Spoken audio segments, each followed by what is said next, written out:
and being able to give me, oh golly, technology. All the things that happen. I'd like to thank everybody for having me and giving me a chance to say what I'd like to say. I'd like to move us towards peace together and prosperity together.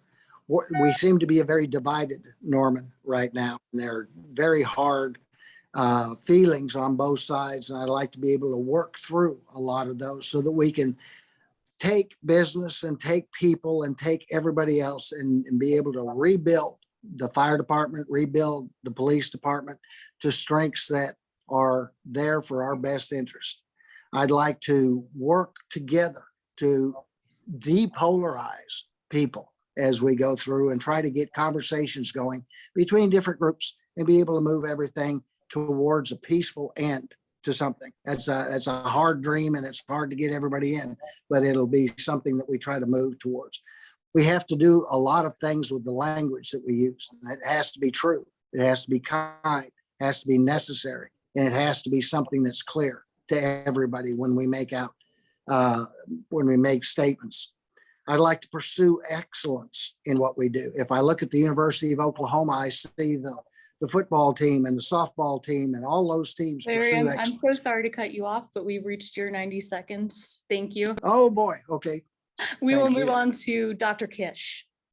You have 90 seconds and the floor is yours. Can you hear me now? Yes. Okay. Hi, I'm Dr. Nicole Kish. I am running for the mayor of City of Norman. I feel like I'm uniquely qualified to be the mayor of Norman because I am first and foremost in the medical field. I'm a doctor, and we are dealing with this crazy pandemic, and the city has suffered from it. And I don't want to see this any longer. I don't want to see businesses suffer. I don't want to see people suffer. I believe in medical freedom.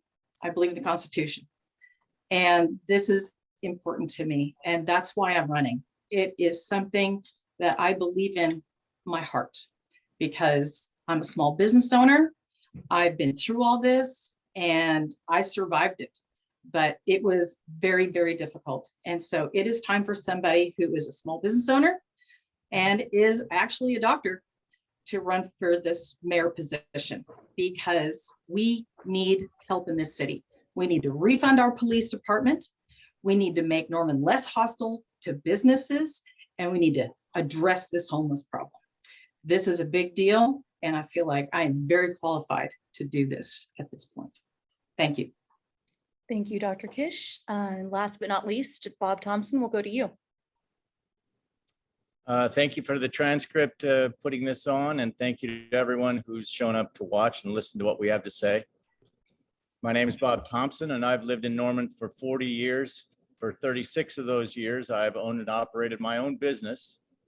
I've served 2 terms on City Council and most recently as chair of the Charter Review Commission. Our city charter calls for municipal offices to be nonpartisan because the framers recognize that the interests of the community and a well-run city have nothing to do with affiliations to the national parties. But over the course of the last decade or so, we've become entangled in just that dispute.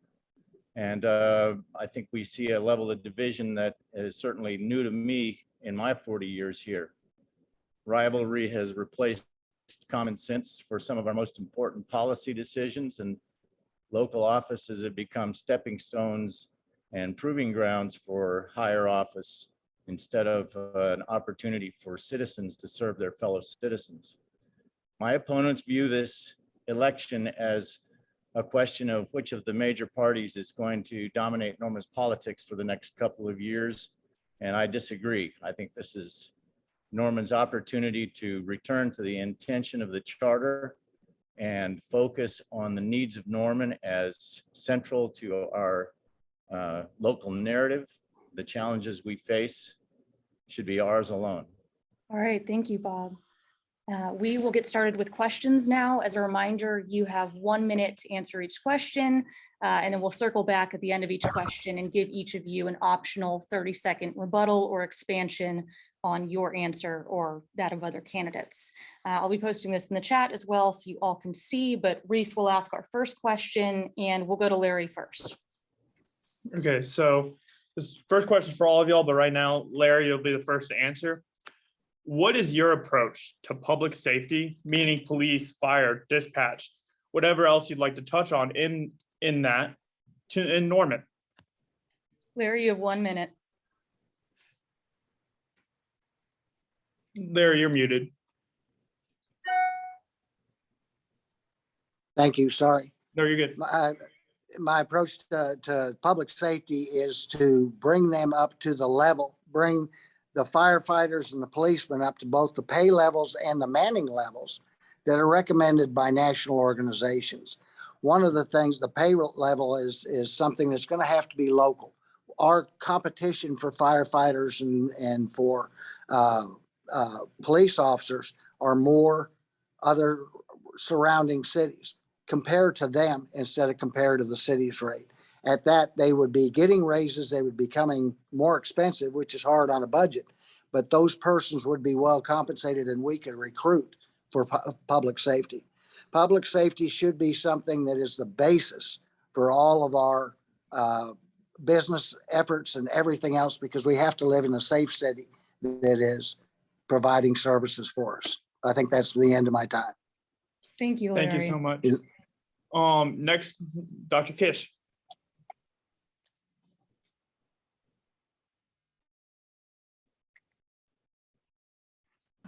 There we go. There, can you hear me? Yes. Yes. Sorry about that. I think public safety is my number one concern because businesses are not going to come here and people are going to keep leaving because we have not refunded our police department. We need more officers and we need to get all of those positions back. Plus, we need to give them the equipment they need. We need to give them a fingerprint system. We need to give them our support and not a hostile work environment. We need retention and signing bonuses because it's going to take us a lot to get new officers to come on here and also to stay here. Thank you, Dr. Kish. Bob Thompson. In 2007 and 2008, I helped to author and pass the first public safety sales tax in Norman. With that tax, we raised over $40 million and built 2 fire stations without borrowing money. We equipped them well and we added positions to both the police and fire. Our growing city is going to have growing needs for service in all areas, including public safety, and it should never be in question that I have a strong commitment to meeting those, both those funding needs and policy needs. Thank you. And Mayor Clark. Thank you. I am very proud of the accomplishments that our police department and fire department have had over the last few years. One, namely, is the recent restructuring that actually focuses on people. I think we need to focus on preventing crime as much as we need to do addressing crime. So the new Community Services and Outreach Bureau is designed to do just that. And I couldn't be more pleased to see its creation, especially under the leadership of Captain Stacy Clement. I'm excited to see that fully funded. And I know that we talk about raising our salaries and hiring bonuses and all of that, but it is easier said than done, I assure you. So I'm very excited to see our police department continue to build relationships with residents, strengthen neighborhoods, and be more intentional in how they approach crime, and also keep our roads safe through putting the traffic enforcement team back in place. So I'm excited to see the path that we're on and excited to support them. Definitely. Now, Larry, we'll go back to you for a 30-second rebuttal or expansion. Well, my question in that is to the mayor and with Captain Stacy Clement's unit, it doesn't seem to be manned. And I'd like to know if that were truly the case, or if that unit has all the people that it needs to be able to do the job that's needed to be done. Mayor Clark, we can go directly to you for a response and any rebuttal or expansion you'd like to add in. Awesome, thank you. So with that, I would say that it's just been created, so it is not manned yet. So I'm excited to support fully funding the staffing needs to make sure that that happens, because it is such a unique priority and opportunity for our community. In terms of the public safety sales tax, it's literally breaking our general fund. It is not supporting itself. So while it did accomplish those things, it is negatively impacting us at this point. And in terms of people are leaving, we have the third highest growth rate in the state. So I would argue that they're not, because Norman is and will be a great place to live. Thank you, Mayor Clark. Now, Dr. Kish, we'll go to you, 30 seconds. Mayor Clark, you defunded our police department. You did this. You were not a leader and you defunded our police department. Now we have a spike in crime. Rapes are up, assaults are up, car thefts are up. And you're responsible for this. Before we go back to you, Mayor Clark, we'll give Bob Thompson 30 seconds here to rebut or respond. And Mayor Clark, we can return to you. But Bob, Thank you. go ahead. Thank you. I'll concede my time. Thank you. Thank you, Bob. Mayor Clark, 30 seconds. Thanks. I would argue that every candidate needs to be educated in what has actually happened in this city, and police were never defunded. And in terms of crime is up everywhere all over the nation. I'm excited to see this new bureau happen, and I don't think that it would have, but for the bold decisions that we made after actually listening to Norman residents. So I stand by decisions that I made. And again, I hope people will educate themselves on the history and facts of the Norman community. All right, folks, for the sake of time, I think we're going to move on to our next question. Again, you'll each have 1 minute to answer this, and then we'll move into rebuttals. I'm sending this in the chat now, but we will start with you, Bob. How have you engaged in homelessness? How have you engaged on the issue of homelessness in Norman so far? And what's your actionable plan for serving Norman's needs when it comes to homelessness? Bob Thompson, you have 1 minute. Well, I was very happy to see the report in the paper this morning about the possible development on the state property. I think that we have to recognize that the needs of homeless people are a matter of our humanity and our compassion. And we also have needs in our community that revolve around public safety and business viability. Any of the solutions that we seek for homelessness have to incorporate answers to all of those questions. And I expect that, as was discussed in the paper this morning, our solutions are going to have to include help from all state and local government agencies. Thank you. Mayor Clark, we'll go to you for a 1 minute answer to the same question.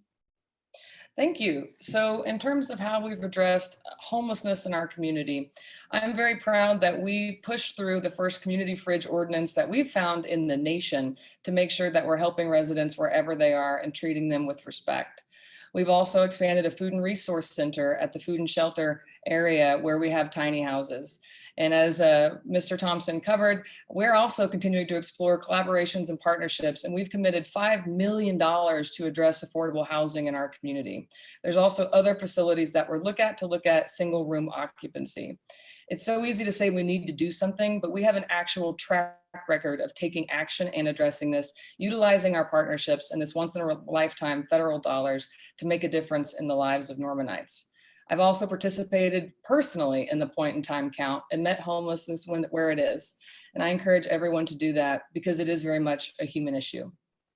Thank you, Mayor Clark. Dr. Kish, we'll move to you for a 1 minute answer. I spoke with Sheriff Amison the other day, and I absolutely love what he's doing with the new CRU project, the Community Response Unit. And I like that the deputies are going in there and identifying the homeless, and they are trying to figure out where they should go, which steps we should take with each of the homeless people that are there in these different camps. Also, what Senator Standridge proposed today, I think is definitely a great step in the right direction. And I really love that we've made it a community deal. It's not just the city of Norman, it's the county. And now we're going to start it at the state level. And I think that that is an absolute great way to deal with this. Thank you. Larry Heichel, we'll go to you for 1 minute. I've worked in this population, 7 years in the jail and 3 years at Mission Norman, and they're familiar with the human stories that come I think people need to be spoken to in dignity. The situations need to be treated as serious, and we need to work with those people who want help first. Those we can move into housing, those we can help in another way. There are different kinds. If we try to treat everybody the same, we're not going to come to the right solution. What we need to do is have individualized paths for each one of these people. Does that mean that we need to help them get a GED? Does that mean we have to help them get food? Does it mean we have to help them get anything? We want to move it to a way that we can not just give them fish, but to teach them how to fish and provide for themselves. Thank you. Thank you, Larry. We will move to our 30-second rebuttal Can I expansions. These are optional. We'll start back with Bob Thompson, but we'll go in the order we just did for questions. So Bob, you have 30 seconds. I just want to take the opportunity to congratulate the mayor on the development that was in the paper today. This is the type of progress that we need to make in our community, and we need to recognize when we are making progress. Thank you, Bob. Mayor Clark, we'll go to you. Thank you for that, Mr. Thompson. It certainly is a win for all of us. Norman has a homeless services office that has 3 staffers in it, and we currently are the applicant to HUD for the Continuum of Care, which is 40 different nonprofit agencies that help provide services to homeless residents in Cleveland County.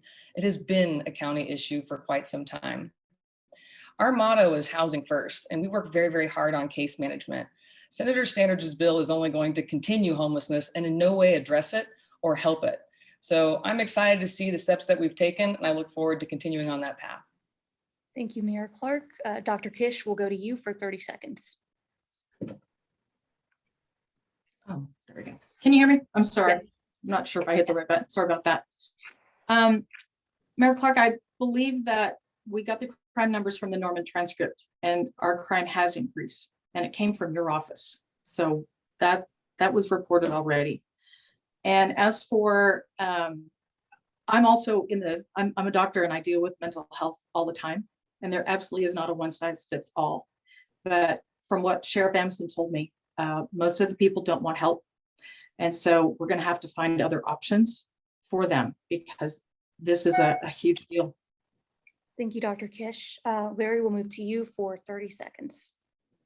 All right, I would argue that we don't spend sales tax dollars on doing homeless projects as such. If I look at Moore, Washington, Dolesby, the towns that are around us, they don't have the same problem. I think a lot of it is attraction to Norman to use those dollars. And it's kind of a dog eating his own tail. We're growing bigger as we do things. There has to be another way to take care of the problem. Thank you. Thank you, Larry. We will move on to our next question from Reese. Yes, so our next question is, describe your approach to development. How will you retain and attract businesses? Dr. Kish, we'll start with you. Well, first of all, we need to make sure that we have a safe city and we improve our business reputation.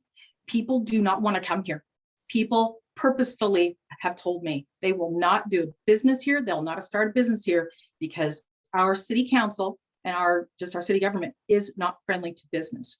So I want to get rid of all of those rules and regulations and make it business friendly, and also find a way that we can give businesses incentives to be here, because we aren't doing that. We're the third largest city in the state. We should be giving businesses incentives to start here.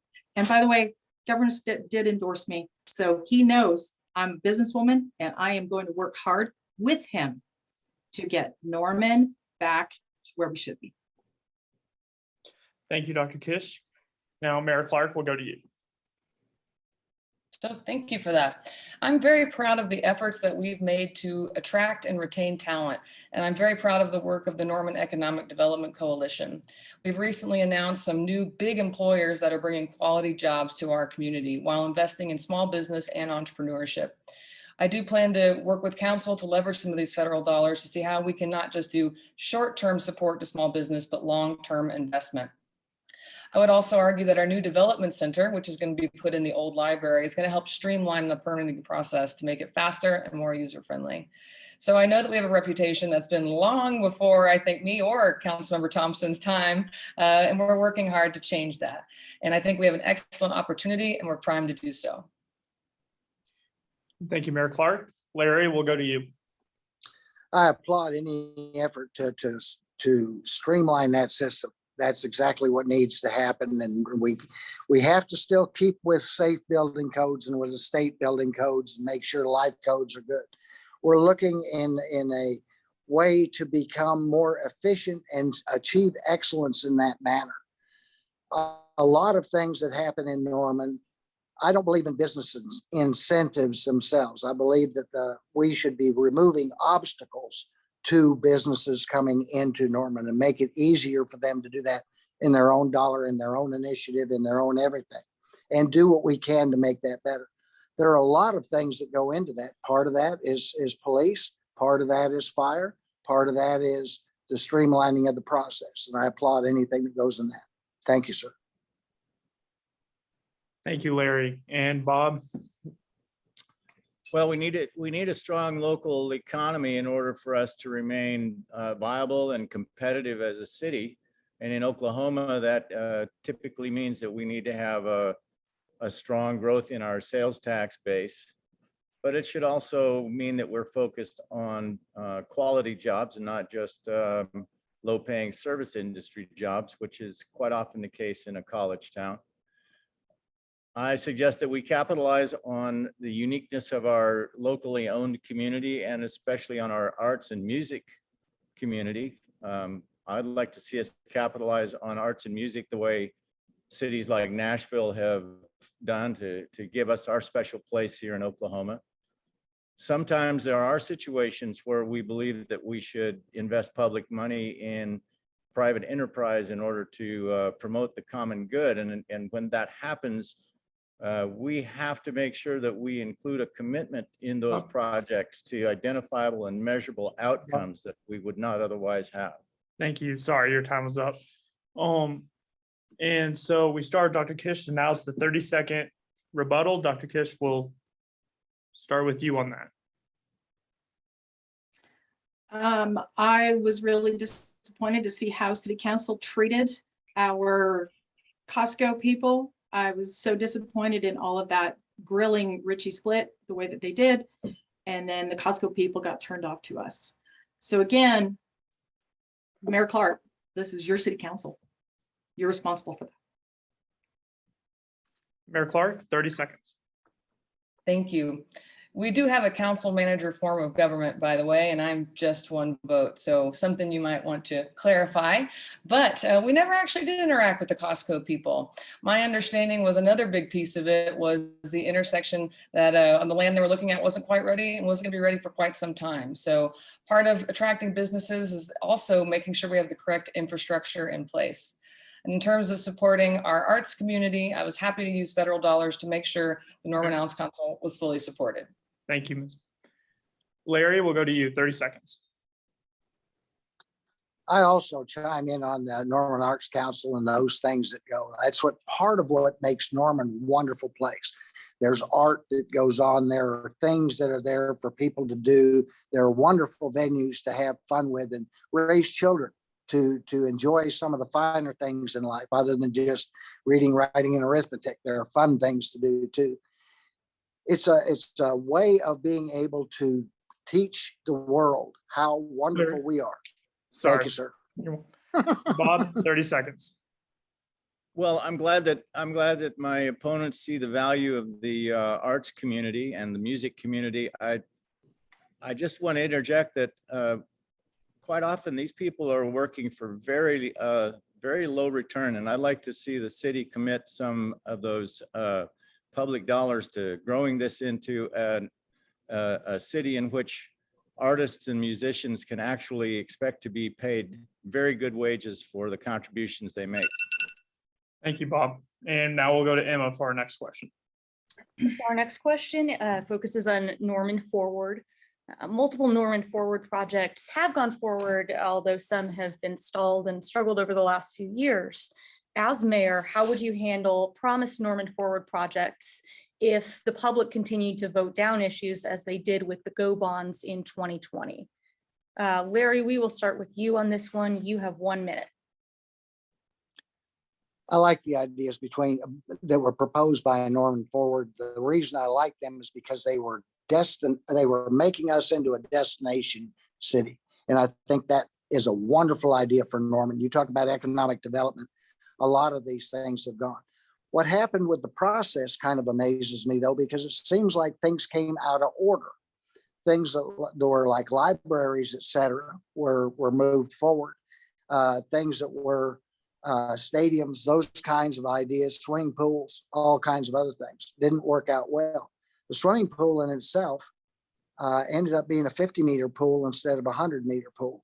As a swimmer in junior high, a 50-meter pool won't do you any kind of good. You cannot do a state race in those. I would like to see everything that we can to get sports going, to get entertainment going, to get a reason to come to Norman and have fun and spend money so that we can have the sales tax. Thank you, ma'am. Larry. We will move on to you, Bob. You have 1 minute. Well, I think it's unfortunate that it turns out that the level of funding isn't there to do everything that was expected or promised by the promoters of the sales tax. But in lieu of adequate funding to do everything, I think we should focus on the things we can do and make sure that they're done with excellence. If we finish them with excellence, we have a much better chance of coming back and asking the voters to trust us to further extend the tax and finish the entire set of projects in a way that's excellent. Thank you, Bob. Mayor Clark, we'll move to you for 1 minute. Thank you. I am incredibly proud of what we have accomplished with Norman Forward, and it was actually one of the first things that got me involved in local politics. I'm proud that I helped secure $4 million from the Young Family for the Young Family Athletic Complex. And I know that city staff is working hard to have applications to the state to get extra funding to fully build it out. I'm also proud that we finally delivered on the unfunded but longstanding promise of a senior center. We broke ground and that ribbon cutting should come soon. These are projects that are not just needed, but deserved. And I too would like to see a Norman Forward too. I'm excited to continue to invest in these projects and make sure they're done great. And I deeply value the citizen input that's come from our ad hoc committees. So we make sure that we are building what residents need, but also want. Thank you, Mayor Clark. Dr. Kish, we'll finish with you. You have 1 minute. I absolutely love all of the Norman Forward projects that have been put forward. Unfortunately, the reason we didn't get that money was because the citizens of Norman did not trust the city council to spend the money the way that they should spend it. And so that's why it failed. And I was one of those people who I was very disappointed to see that, but I get it. And so we've got to get some trust back to city council. So when we do have the ability to get these projects going and moving forward, they will trust us to do it correctly. Thank you, Dr. Kish. Bob, we'll move back to you. You have 30 seconds to expand on your points or respond to any of your opponents. Your time starts now. No, I just would like to reiterate that I think that our best chance for going forward is to complete what we can in ways that are excellent and rebuild the trust in the public, so that as we accomplish those things in a way that's impressive, we have a much better likelihood that the public will allow us to fund further projects. Thank you. Larry, we'll go to you for 30 seconds. Thank you. A lot of that has to do with now that we have the highest tax revenue ever, according to the mayor. Is it now time, it's a different question, but is it now time to help fire and police raise their wages? The second part of that is let's keep going with Norman Forward and do everything we can to get it done. Thank you. Thank you, Larry. Mayor Clark, we'll go to you for 30 seconds. Thanks. I would urge everyone to visit Westwood, any of the facilities there, to visit any of our libraries, and you'll see that we are building quality projects and worthy of trust to continue investing in Norman Forward. I would argue those GO bonds failed because division was brought about and tore apart our community by the Unite Norman group. So I'm excited to see us rebuild that relationship because the trust is there and the projects speak for themselves. Thank you, Mayor Clark. Dr. Kish, we'll finish with you. Beg to differ on that. We did not do anything divisive in this city. You did that. We woke the city up and we gave people a voice. And I'm very proud to be part of that. And if you get some trust back to our city council, you actually have people that they trust to be there. That will all come forward. Everybody will be happy to vote for bonds and do all of these projects because they know what's good for Norman. Thank you, Dr. Kish. We'll move into our last question. We have about 10 minutes left. So Reese. for the sake of time, we are going to just go to the last question here. And so several of you have full-time jobs and small businesses. How much time do you plan to devote to being mayor if elected? Bob, we'll start with you. Well, thank you. Yes, I have a full-time job at my business, although I'm happy to say I just turned 65 and I now have the luxury of being semi-retired. And we've got a very good staff. I've got 2 excellent assistant managers that really run the place in my absence whenever I need to be gone. And I don't expect that to be a challenge for me at all. I expect to spend as much time on the mayor's job as it requires. Definitely. All right. Nicole Kish, we'll go to you. Dr. Kish, sorry. I am also self-employed, and luckily I'm working 4 days a week seeing patients, but I'm a multitasker and I'm a hard worker. And whatever it takes, I'll do it because I believe in that. I believe in a day's hard work, and I'm a type of overachiever, and I will work very hard for this city because the city deserves it. That's why I'm running. I don't have any conflict with anybody. I am just here. I am a business and I believe in this city, and I do not want anything but the best for it. And I will work the hardest for it. Thank you, Dr. Kish. Mayor Clark, we'll go to you. Thank you. Being mayor is not easy. I promise you it is harder and takes more time and effort than anyone realizes. There will be no learning curve with me because I have shown that I can lead and lead effectively from the beginning, during crisis, and now. So I'm excited to continue this level of time management and commitment that I have shown to Norman residents going forward.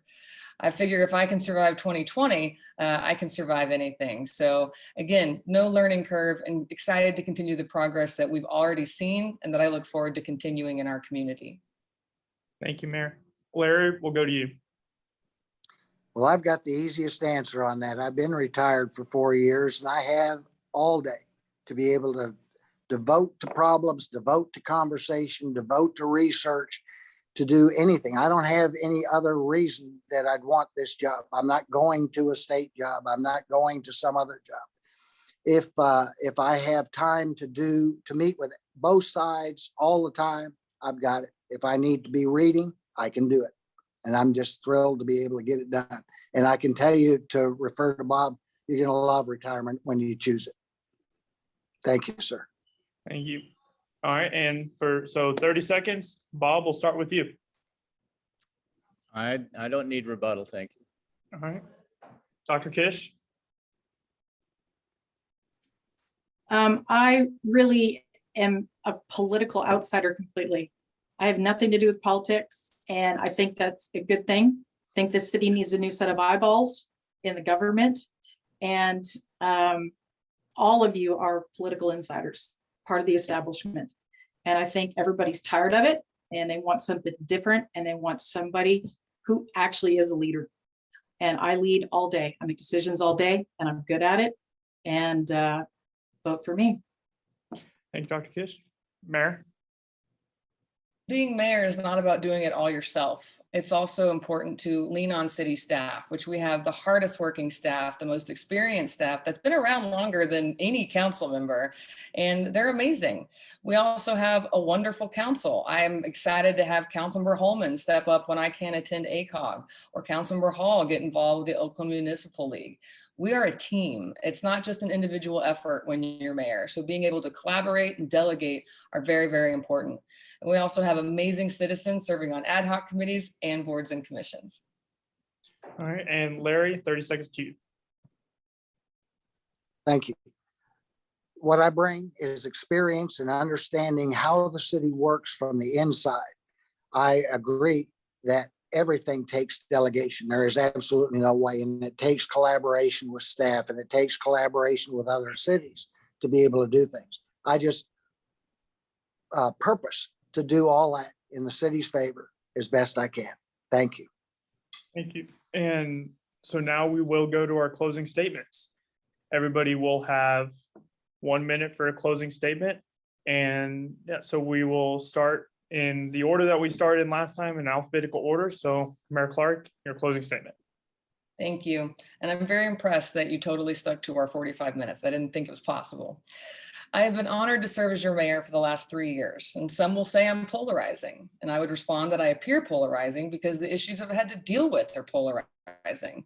And I've made bold decisions that I believe are in the best interest of Norman residents. Bold decisions aren't always popular. Unlike many elected officials, I've never made the decisions meant to pander to interest groups or solely to get reelected.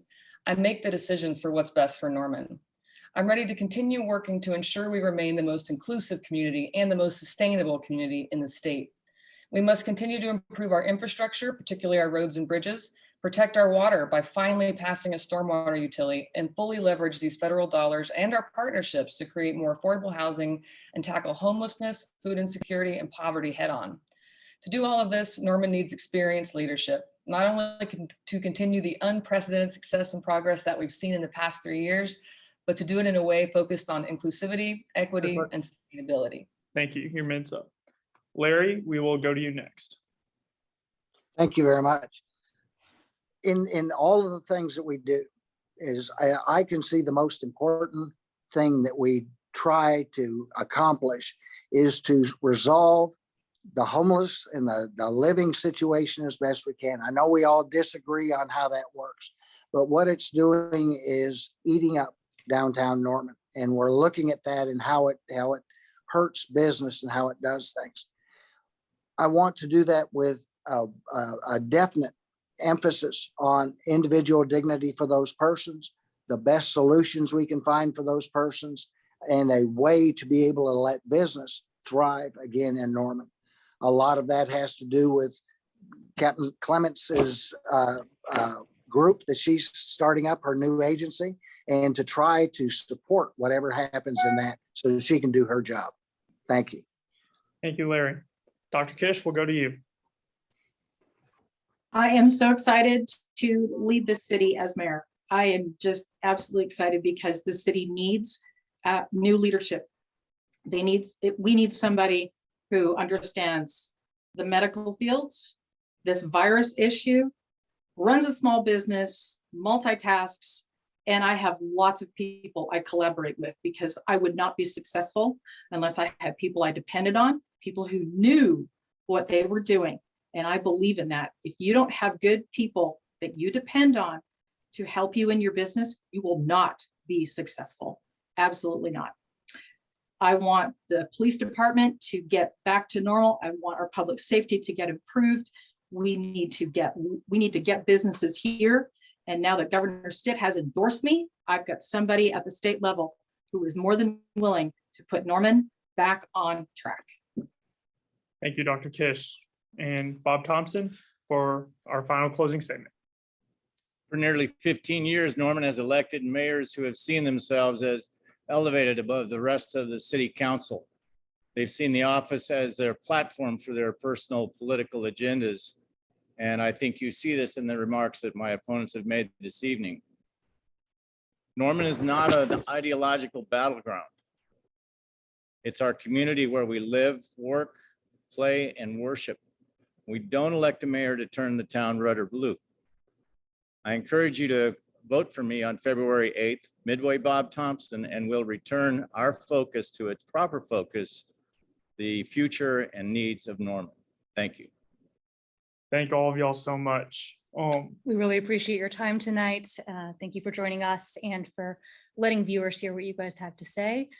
For viewers at home, we will have about 5 minutes until we start with the Ward 2 candidates, mayoral candidates. Thanks for being here, and we'll see you guys on February 8th. Thank y'all so much. Thank you. Bye.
Sounds All good to me. right, folks, it is 5:50 and we're going to get started with the Ward 2 Forum.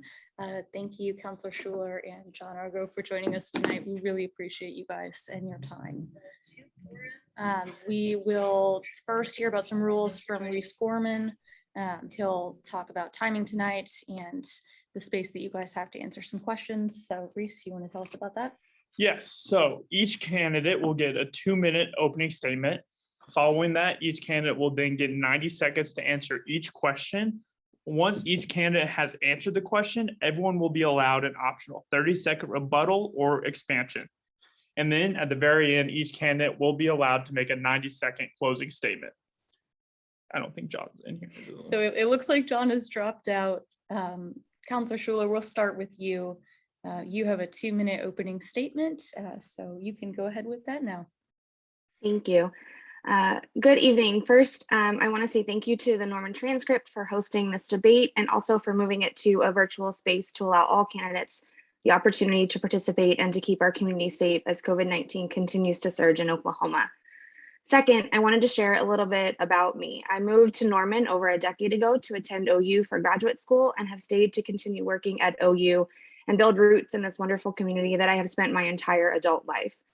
In my day job, I work with students, helping them navigate civic engagement spaces with things like voter registration, activating on issues they care about, and getting experience with community volunteering and nonprofit work.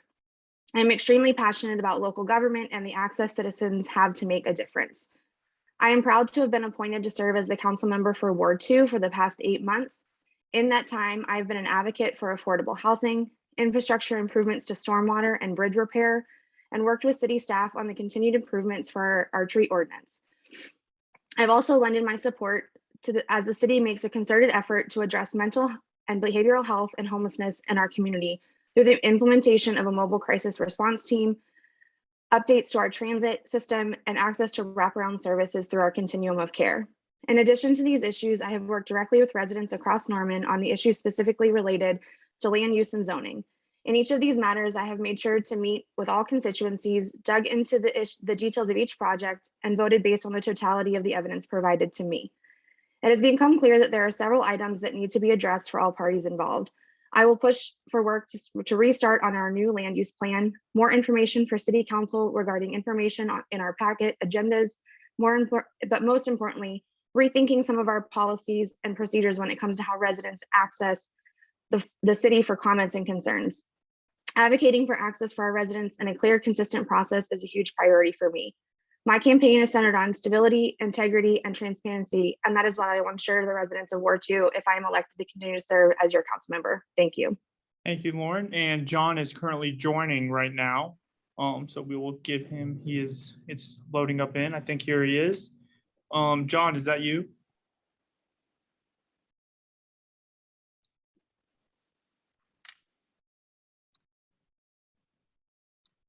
John? If you could turn your video on and unmute your mic, that'd be great. For the folks at home, sorry, we're having a bit of a technological issue, but we'll be back on track in a sec.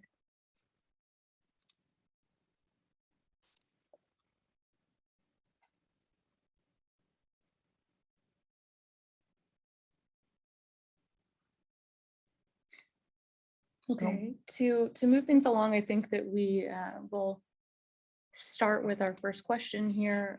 And then John, if you connect, please just let us know, and we will come back and allow you to make your 90-second opening statement as well as answer the first question. So we'll just get right to the first question. And so you'll have 1 minute. So what are the most pressing, John? John, do we have you? I think I'm here now. I think Yep. so. Gotcha. Awesome, beautiful. Well, John, thank you so much. Sorry about the technical Okay. difficulties there. There you are. There you are. Okay. Well, it's probably on my end. I'm not an expert at this. Okay. No worries at all. Hey, You're great. We can hear you. so we'll just get started off. So you have a 2-minute opening statement. So just your opening statement.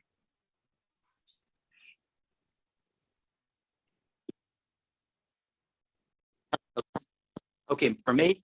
Yes. Okay, I'm John Argo. And I would like to thank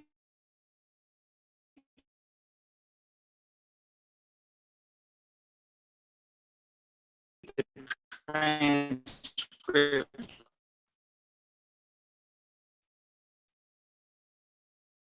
Hey, John, unfortunately, we are having a little bit of a hard time hearing you. I think it may be the connection here, but we are not getting your answer in full. So I'm so sorry about that.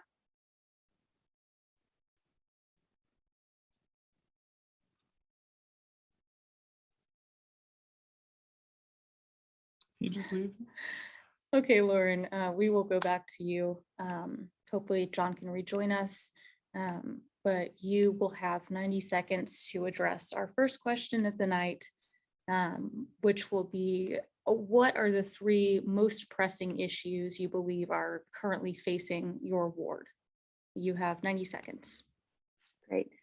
So I think the critical issues that are facing Ward 2 and some of the things that I have heard on the doors are things like stormwater. So the infrastructure in Ward 2 is some of the oldest in the city.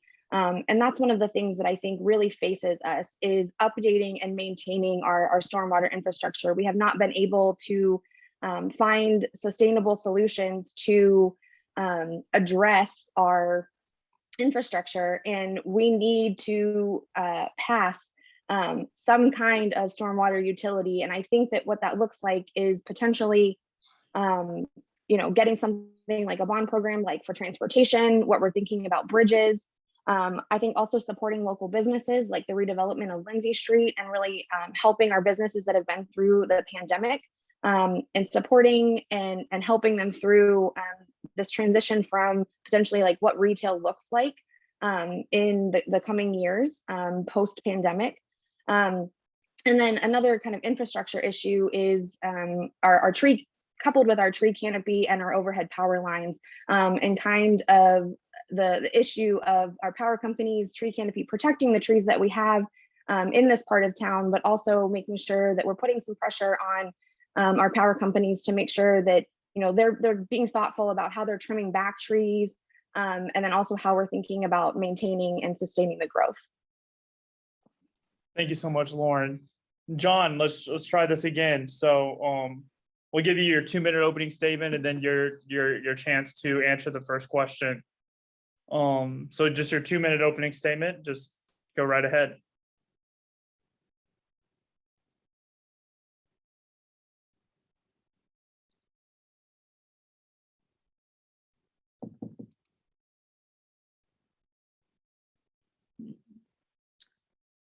I think we've got John muted right now, and he has left us again. So Lauren, thank you for your answer to our first question about issues facing your ward. I think we'll move into our second question. In Ward 2, you have multiple public middle schools in your ward. What ideas do you have or solutions have you already implemented to curb traffic and kind of control the flow of traffic in that area? Sure. Yeah, this is kind of the golden triangle of schools, not only middle schools, but we also have several elementary schools kind of located right here in the central part around Lindsay Street and Boyd Street.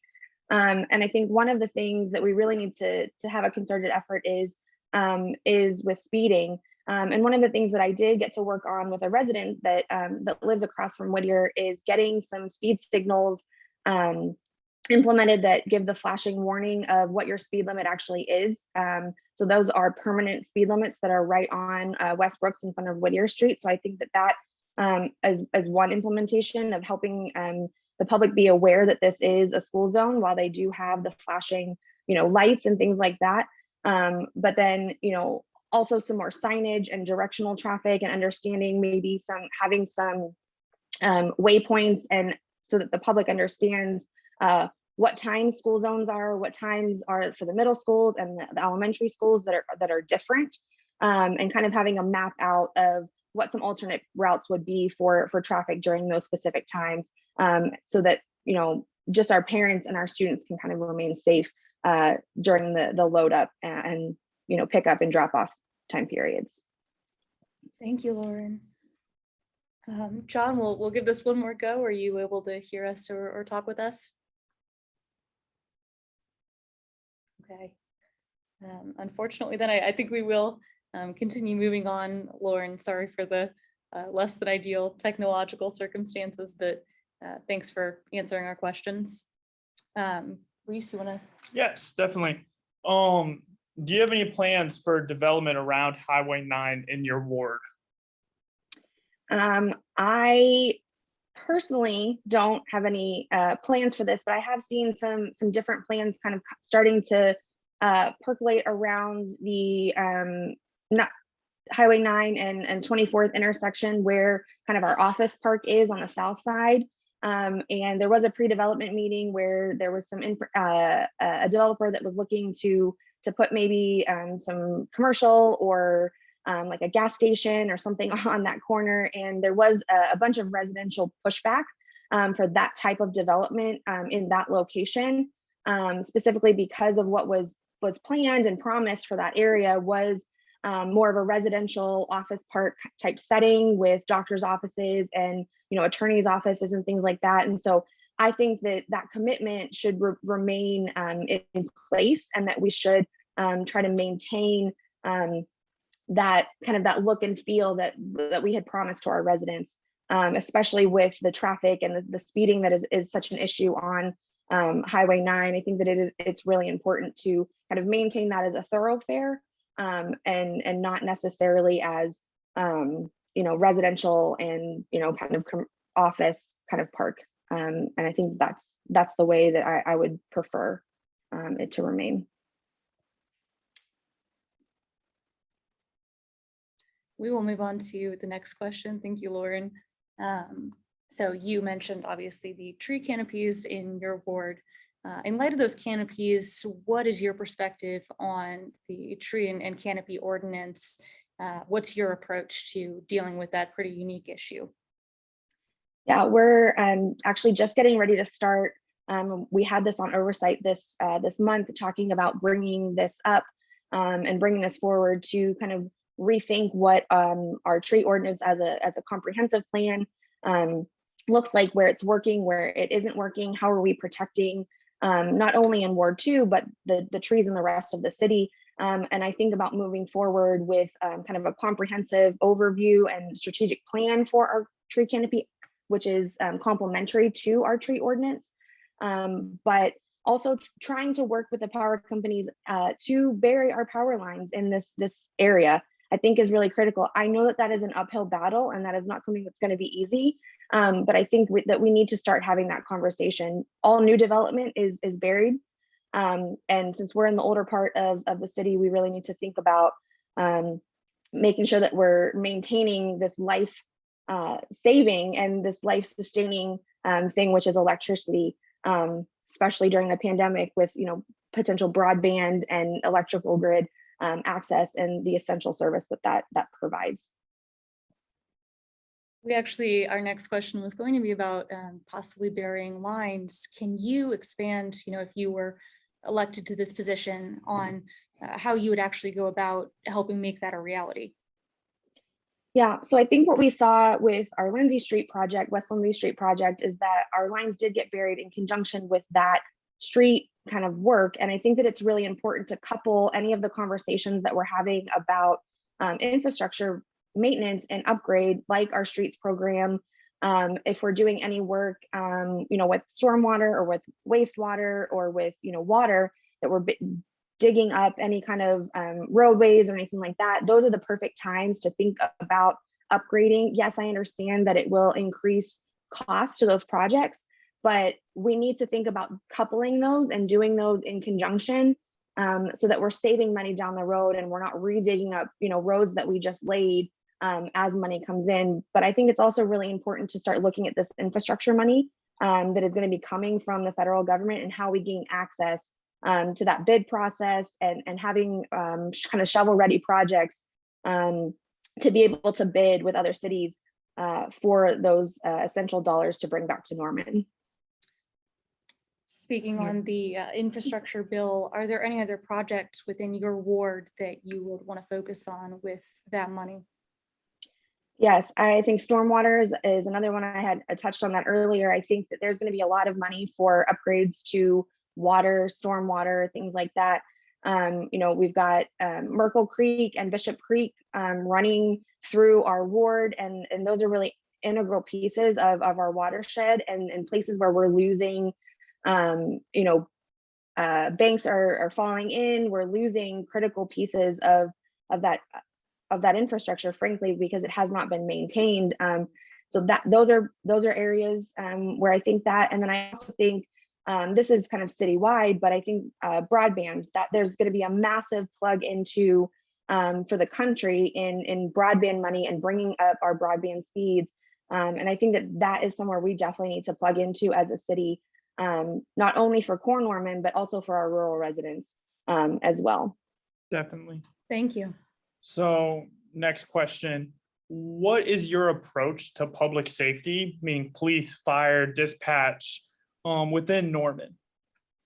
Yeah, so I think that it's really important. Public safety is a critical component and a critical aspect of what we do as a municipality and as a city government. But I also believe that when it calls for it, we need to think about opportunities to showcase and move, resources into other places, like a mobile crisis response team that will help alleviate some of those calls from, our police and our fire, with other trained mental health professionals, social workers, things that allow us to get in coordination with our continuum of care for our homeless population, with mental health services through our Department of Mental Health, through Griffin, through Central, Center, Cleveland County, and things like that. So I think having kind of this robust conversation around what are we doing well, where do we need to reallocate some resources in the sense that's going to help our community and strengthen our public safety as a whole. All right, and the final question is, what is your approach to homelessness in Norman?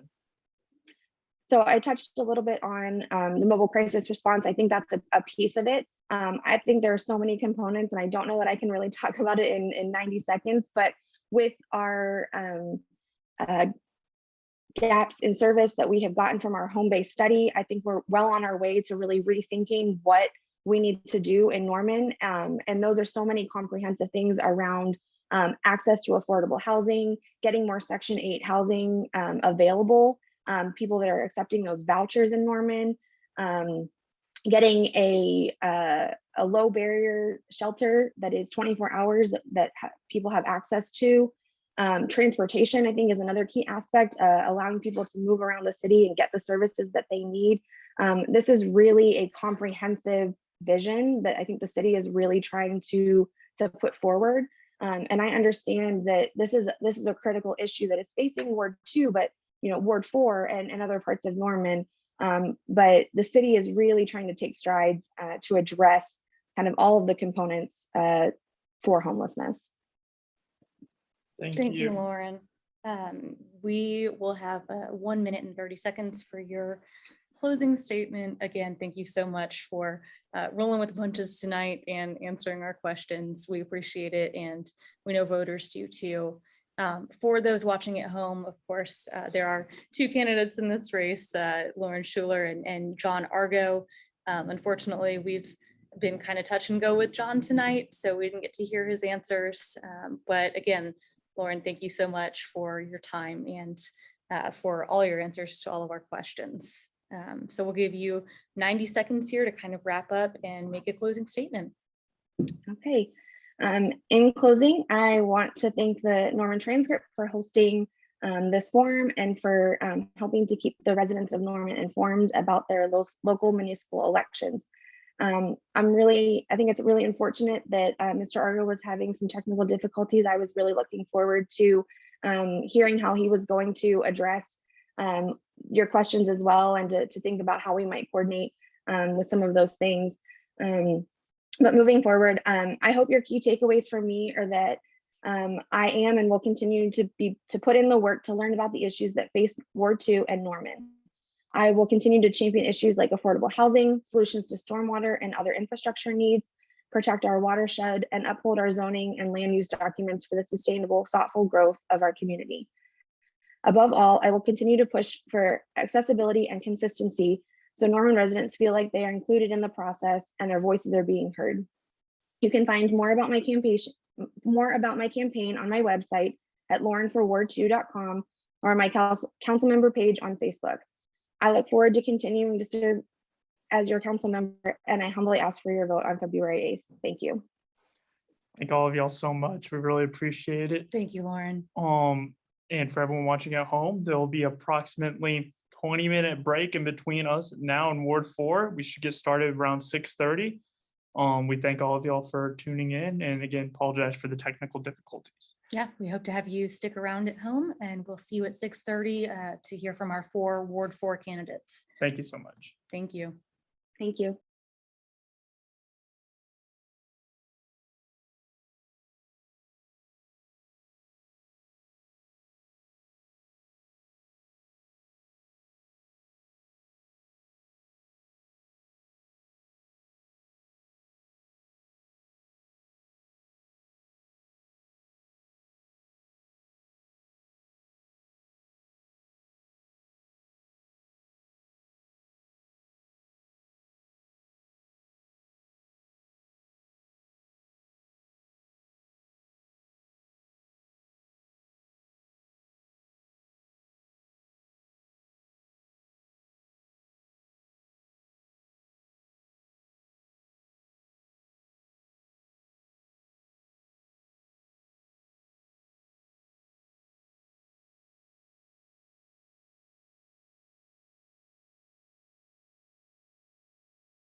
No, man.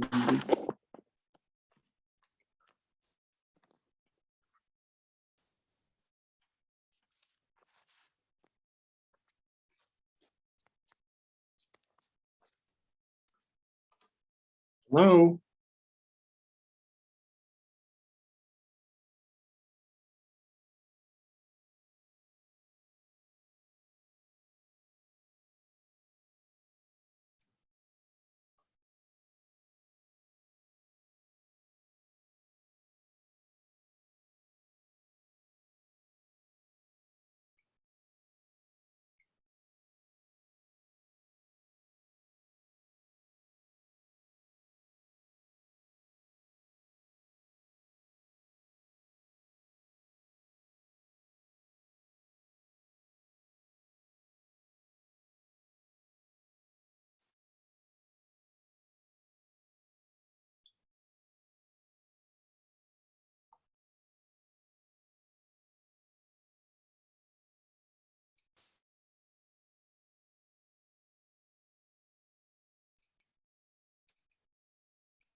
Hi, Ward 4 candidates. Thank you all for joining us. We really appreciate you guys.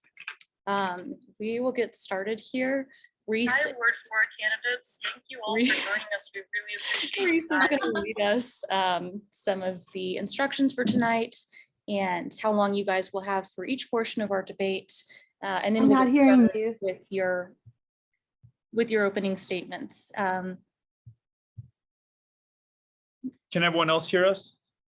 I can hear you. Okay. All right. Gail, can you hear us now?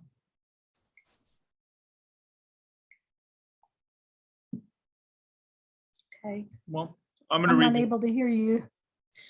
Hi, Gail. Oh, we can hear you. Can you hear us? Everyone else can hear us.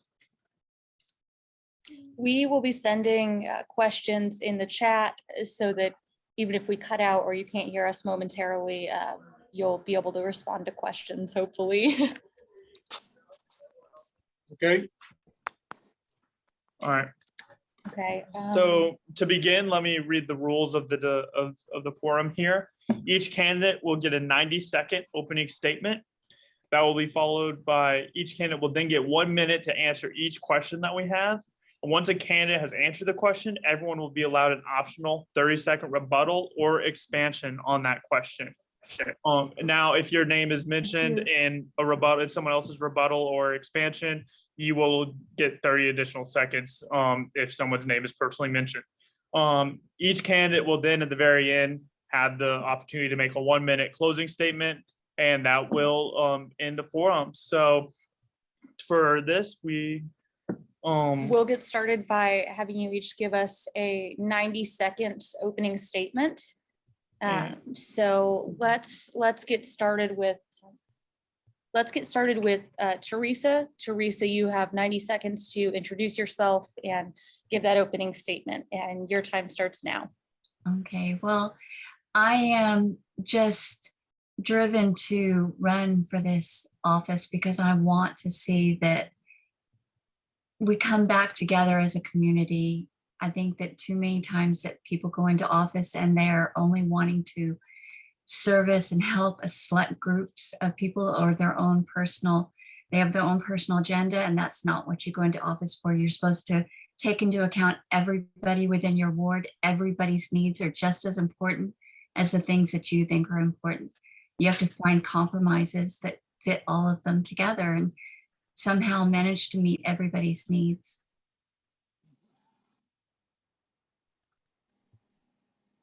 Thanks, thank you so much, Teresa. Going in alphabetical order, Helen, we'll move to you next. If you can unmute yourself, there we go. You have 90 seconds to make your opening statement. Hi, I'm Helen Grant, and thank you, Transcript, for doing this. A little about me. I served on the Inclusive Community Subcommittee. From that work, we saw a diversity and equity and inclusivity officer hired. I believe she's like actually helping with new hires right now. I served on the Community Development Block Grant, and during that committee work, we identified places to put sidewalk, like between Longfellow and Norman Regional. We saw on Google Earth there was a path beaten into the grass, and we put sidewalk there. And then we also put multi-use exercise equipment in Cape Park.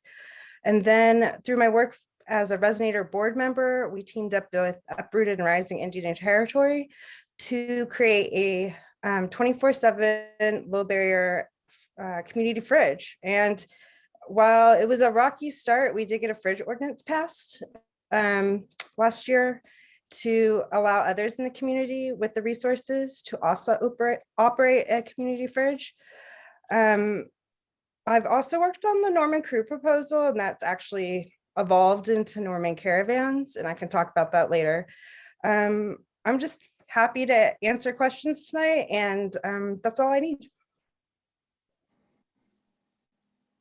Thanks, Helen. Mr. Harrison, we will go to you next. You have 90 seconds to make your opening statement.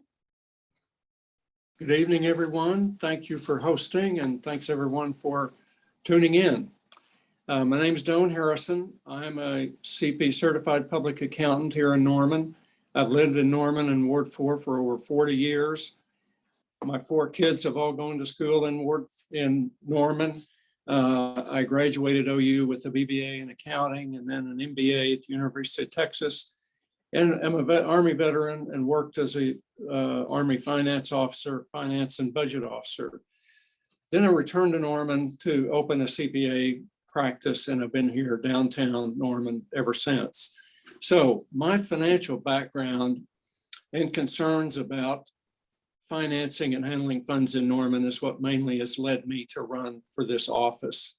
I think the city has lost faith and trust in the council in a lot of ways in handling funds, and I have the financial ability to try to turn that around. And we have funds coming in through ARPA for the infrastructure bill. I really want to see those used on a priority basis.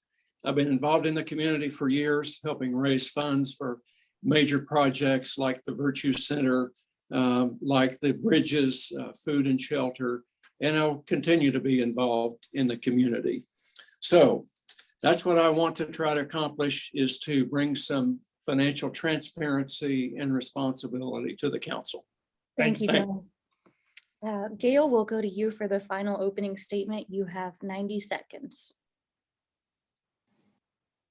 Oh, Gail, do we have you? Can't hear.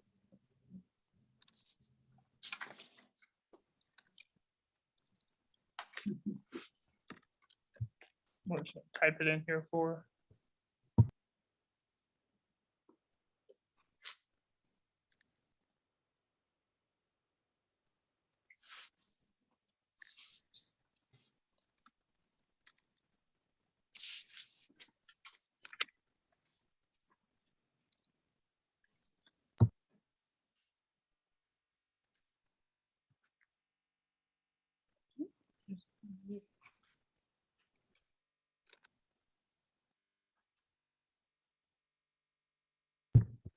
There we go. There you are, Joe. Did that work? Yep. Yes. You can hear me now? Wonderful. Okay, thank you. I cannot hear you.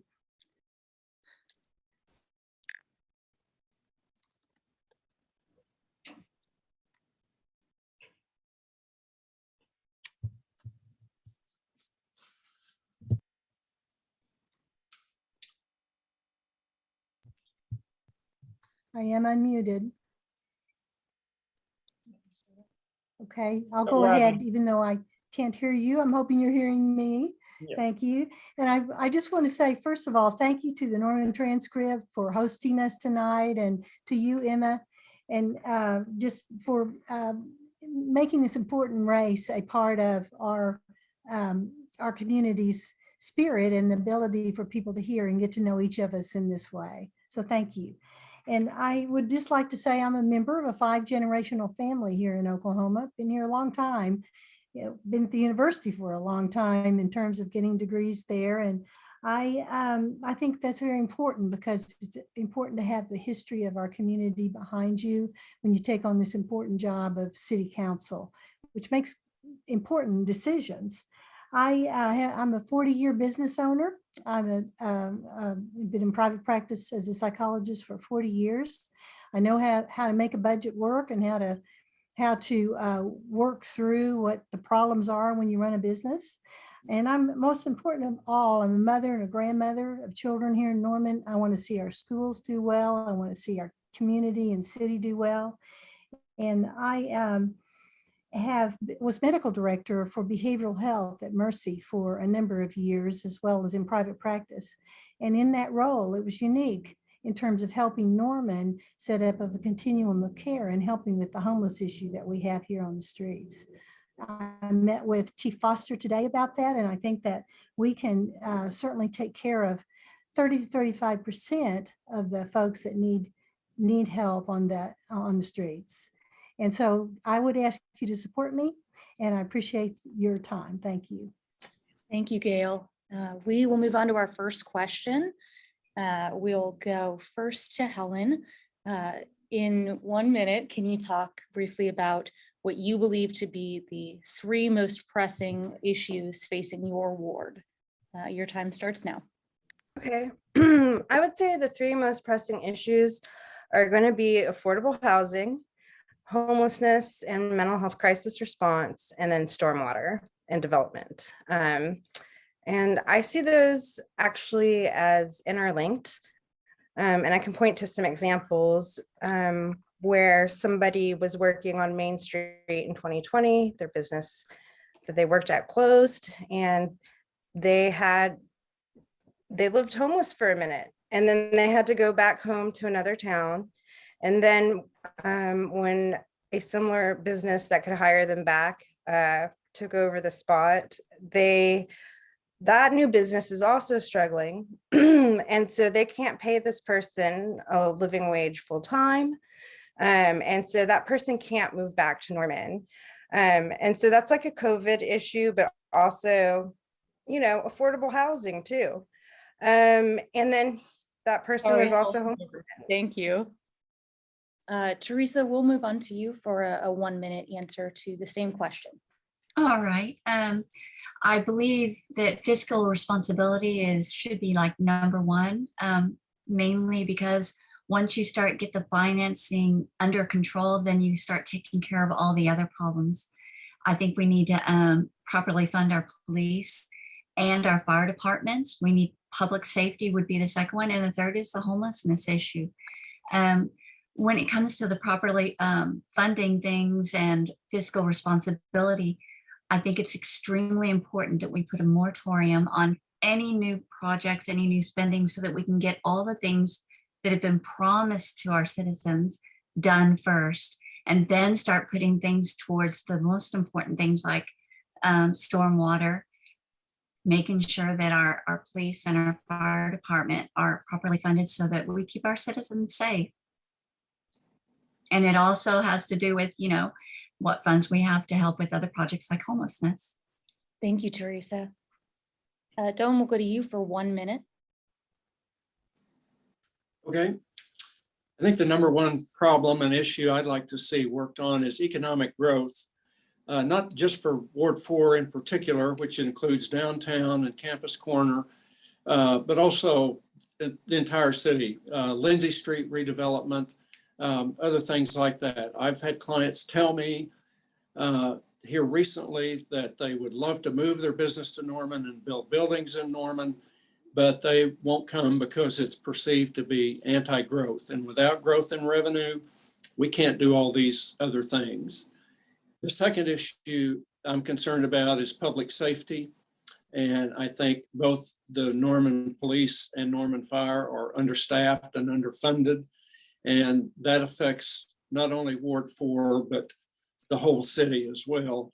And the third thing is to deal with the growing homeless population, which particularly impacts Ward 4. This is where that problem is concentrated. Yep. Well, thank you. We will move on to Gail.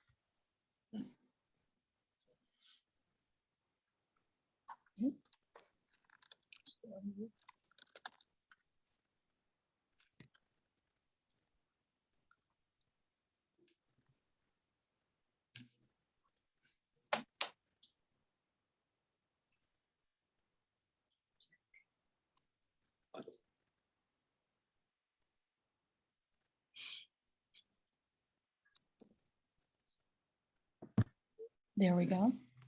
Now you can hear. All right. Thank you very much. And yes, we're talking about the three most important pressing issues for Norman.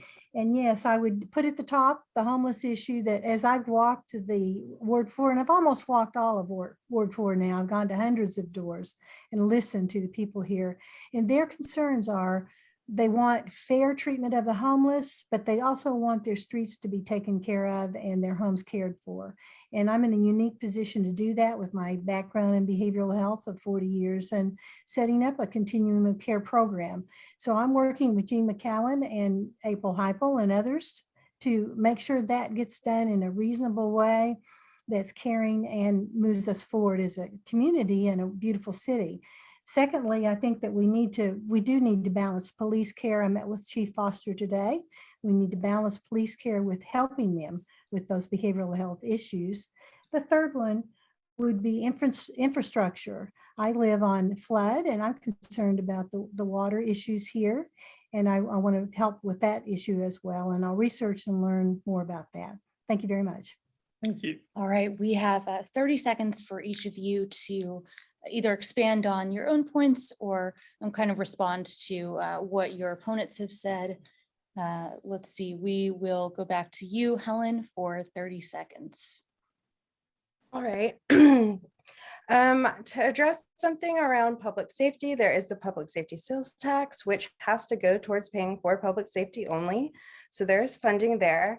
As for unarmed mental health, I also see it as an economic development thing, because if you have somebody from out of town experiencing mental health illness, don't you want them to have a good experience in your city if they need transport to mental health care services? I also think that to go back to stormwater and affordable housing, when we build affordable housing, we need to make sure it's stormwater. Teresa, we will go to you. You have 30 seconds. I believe very strongly in the economic growth. I think that if we can clean up our codes and get it to where it's more business friendly, to where we can have people who are willing to come in and open up businesses, it'll get the income in also to help us do the things that we need to do. It'll also help with affordable housing. If we get it to where the codes are more flexible and people can come in and build affordable housing, that'll help with ensuring that people don't become homeless. All right, thank you, Teresa. Dawn, we'll go back to you. You have 30 seconds for a response or expansion.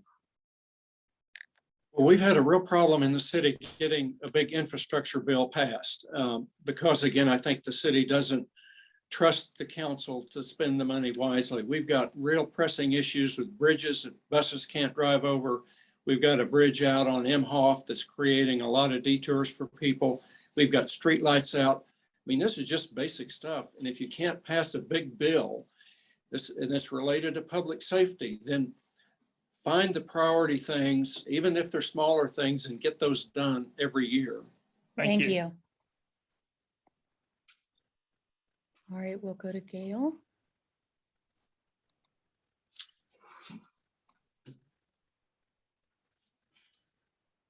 Let's see if we can get her unmuted.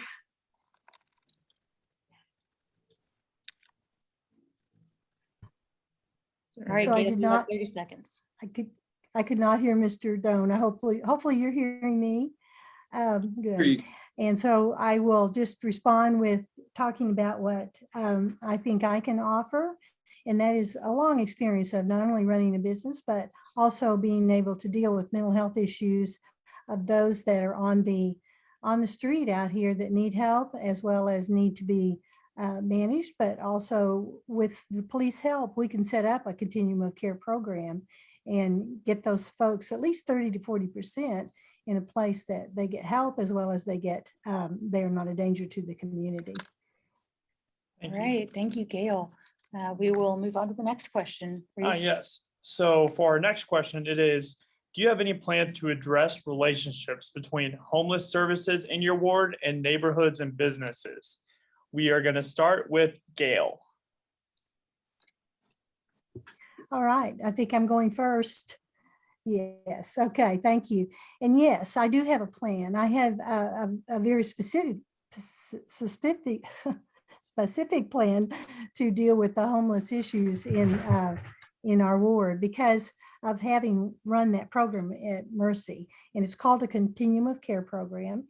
Basically what happens is when people come in to an ER and ICU, which was the situation there, you evaluate, and then rather than just put them back on the street, you manage it. You have a team that helps you to find placement and find proper care for people. And then what the research shows is that small houses are the answer, shelter, and then with a social worker or a person that can help them to pay bills, to learn how to take care of their lives in a different way, treatment, drug and alcohol treatment, so that you don't continue getting the same situation happening over and over again.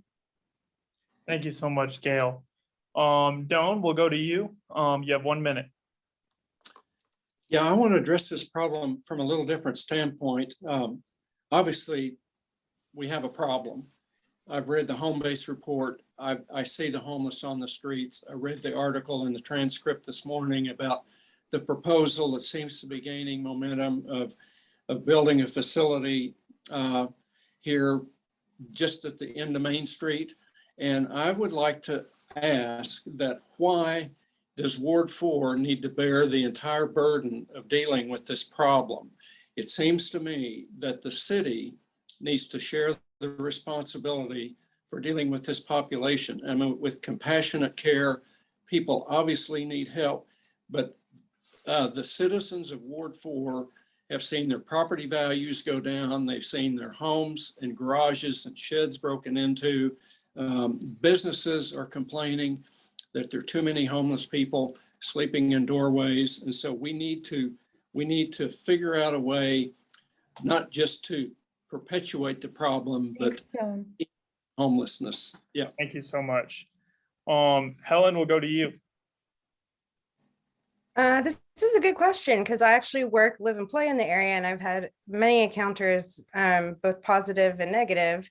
But I would say I've been digging into what other neighbors have experienced. So I went and talked to Center for Children and Families, and they told me that they had identified the same things that the homelessness gap analysis had noticed. So like women leaving abusive relationships with children, there's not an emergency shelter option for them, and then people being let loose without like follow-up care or housing, just wandering and not having a place to go and no transportation. So again, I connected them with Norman Caravans and said, like, the next time they have somebody from a treatment program that was released with no services, they should call them and have them transported. And then, am I still within time?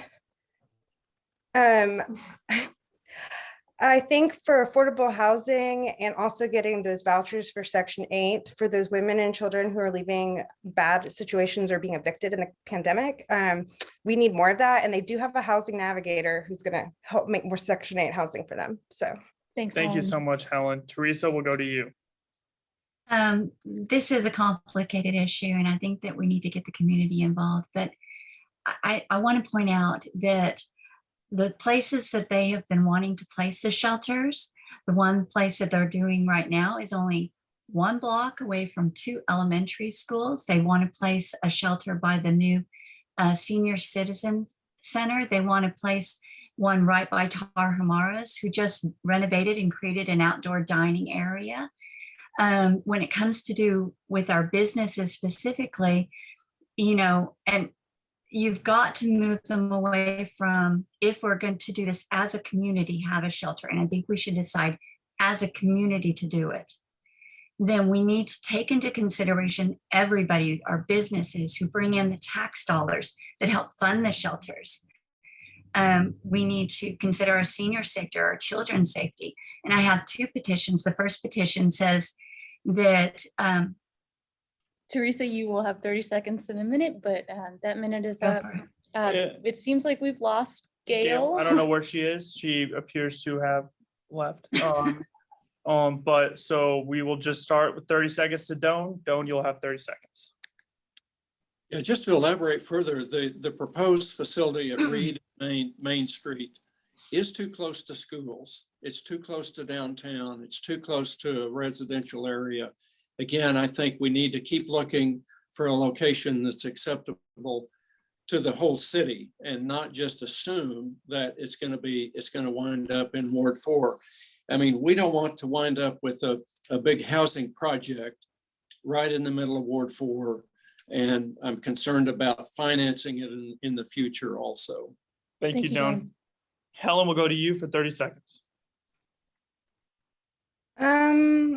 I kind of disagree. All those services are in Ward 4 for a reason, and it's accessibility. And on my list to talk to this week is actually ABLE community-based services, which deals with folks who are on a disability spectrum. So when you talk about homelessness, what are factors that might cause somebody to be homeless? A disability is one of them. So I think it would be good to get input from the services that already exist in Ward 4, like I said, are for children and families who deal with children with complex trauma, and figure out. Teresa, we will go to you. It looks like Gail is joining. So as soon as she joins, she will get 30 seconds. But so we'll start with Teresa. Teresa, you got your 30 seconds. Okay. I have 2 petitions. The first one states that we as citizens should be able to have a say on whether or not we fund city-run shelters or continue to work with nonprofits, because there's a big difference. And the second petition states you do not put shelters within a half a mile of schools, daycares, or parks, because we have to protect our children. And I believe that we voted on whether or not to fund homeless shelters, and it was voted down, and this city going ahead and doing it anyway doesn't respect the will of the people. Thank you, Teresa. Thank you, Teresa. Dawn, we'll go back to you for 30 seconds. You and Helen kind of had a dialogue there, so we'll head back to you for 30 seconds. Well, I think that it's important to identify those people who really do need help. The wife and kids who got kicked out of the home by an abusive husband. Obviously, they need food and shelter, and they need help to get back on their feet again. Mental health services are crucial. What I'm concerned about mostly, though, is public safety. The Chief Foster, when I met with him, indicated that there's a rising criminal element in the homeless population, so we need to deal with that.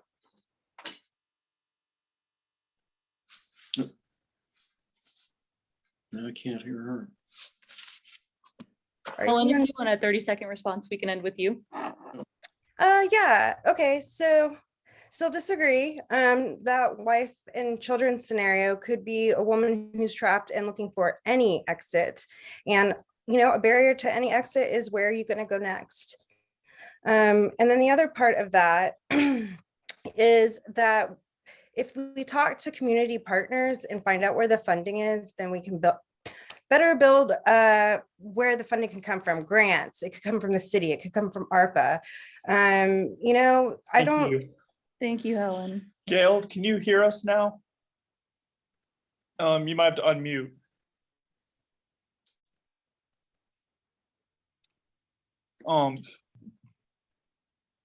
Just unmute. All right, can you hear me now? Can you hear us? Gail. All right, yes, and I can hear you. So I think I must have had some Perfect. So issues on my part. I apologize for that. I think just for the sake of time, we are going to move to the next question. But obviously, Gail, you'll be in on this one. So Okay. I'll send this in the chat too. But you guys are kind of unique, running to represent Ward 4 in that you your ward deals with the Center City form-based code. What is your perspective on the code, and are there any changes or kind of amendments that you would want to make to what already exists? Dawn, we'll start with you. You have 1 minute. Yeah, without getting real specifics into the code, we need to identify what the bottlenecks are. For instance, we have the Noun Hotel being built in Ward 4. It's going to be a great facility. It's a miracle that they're here because of how long it took for them to get that project approved and started.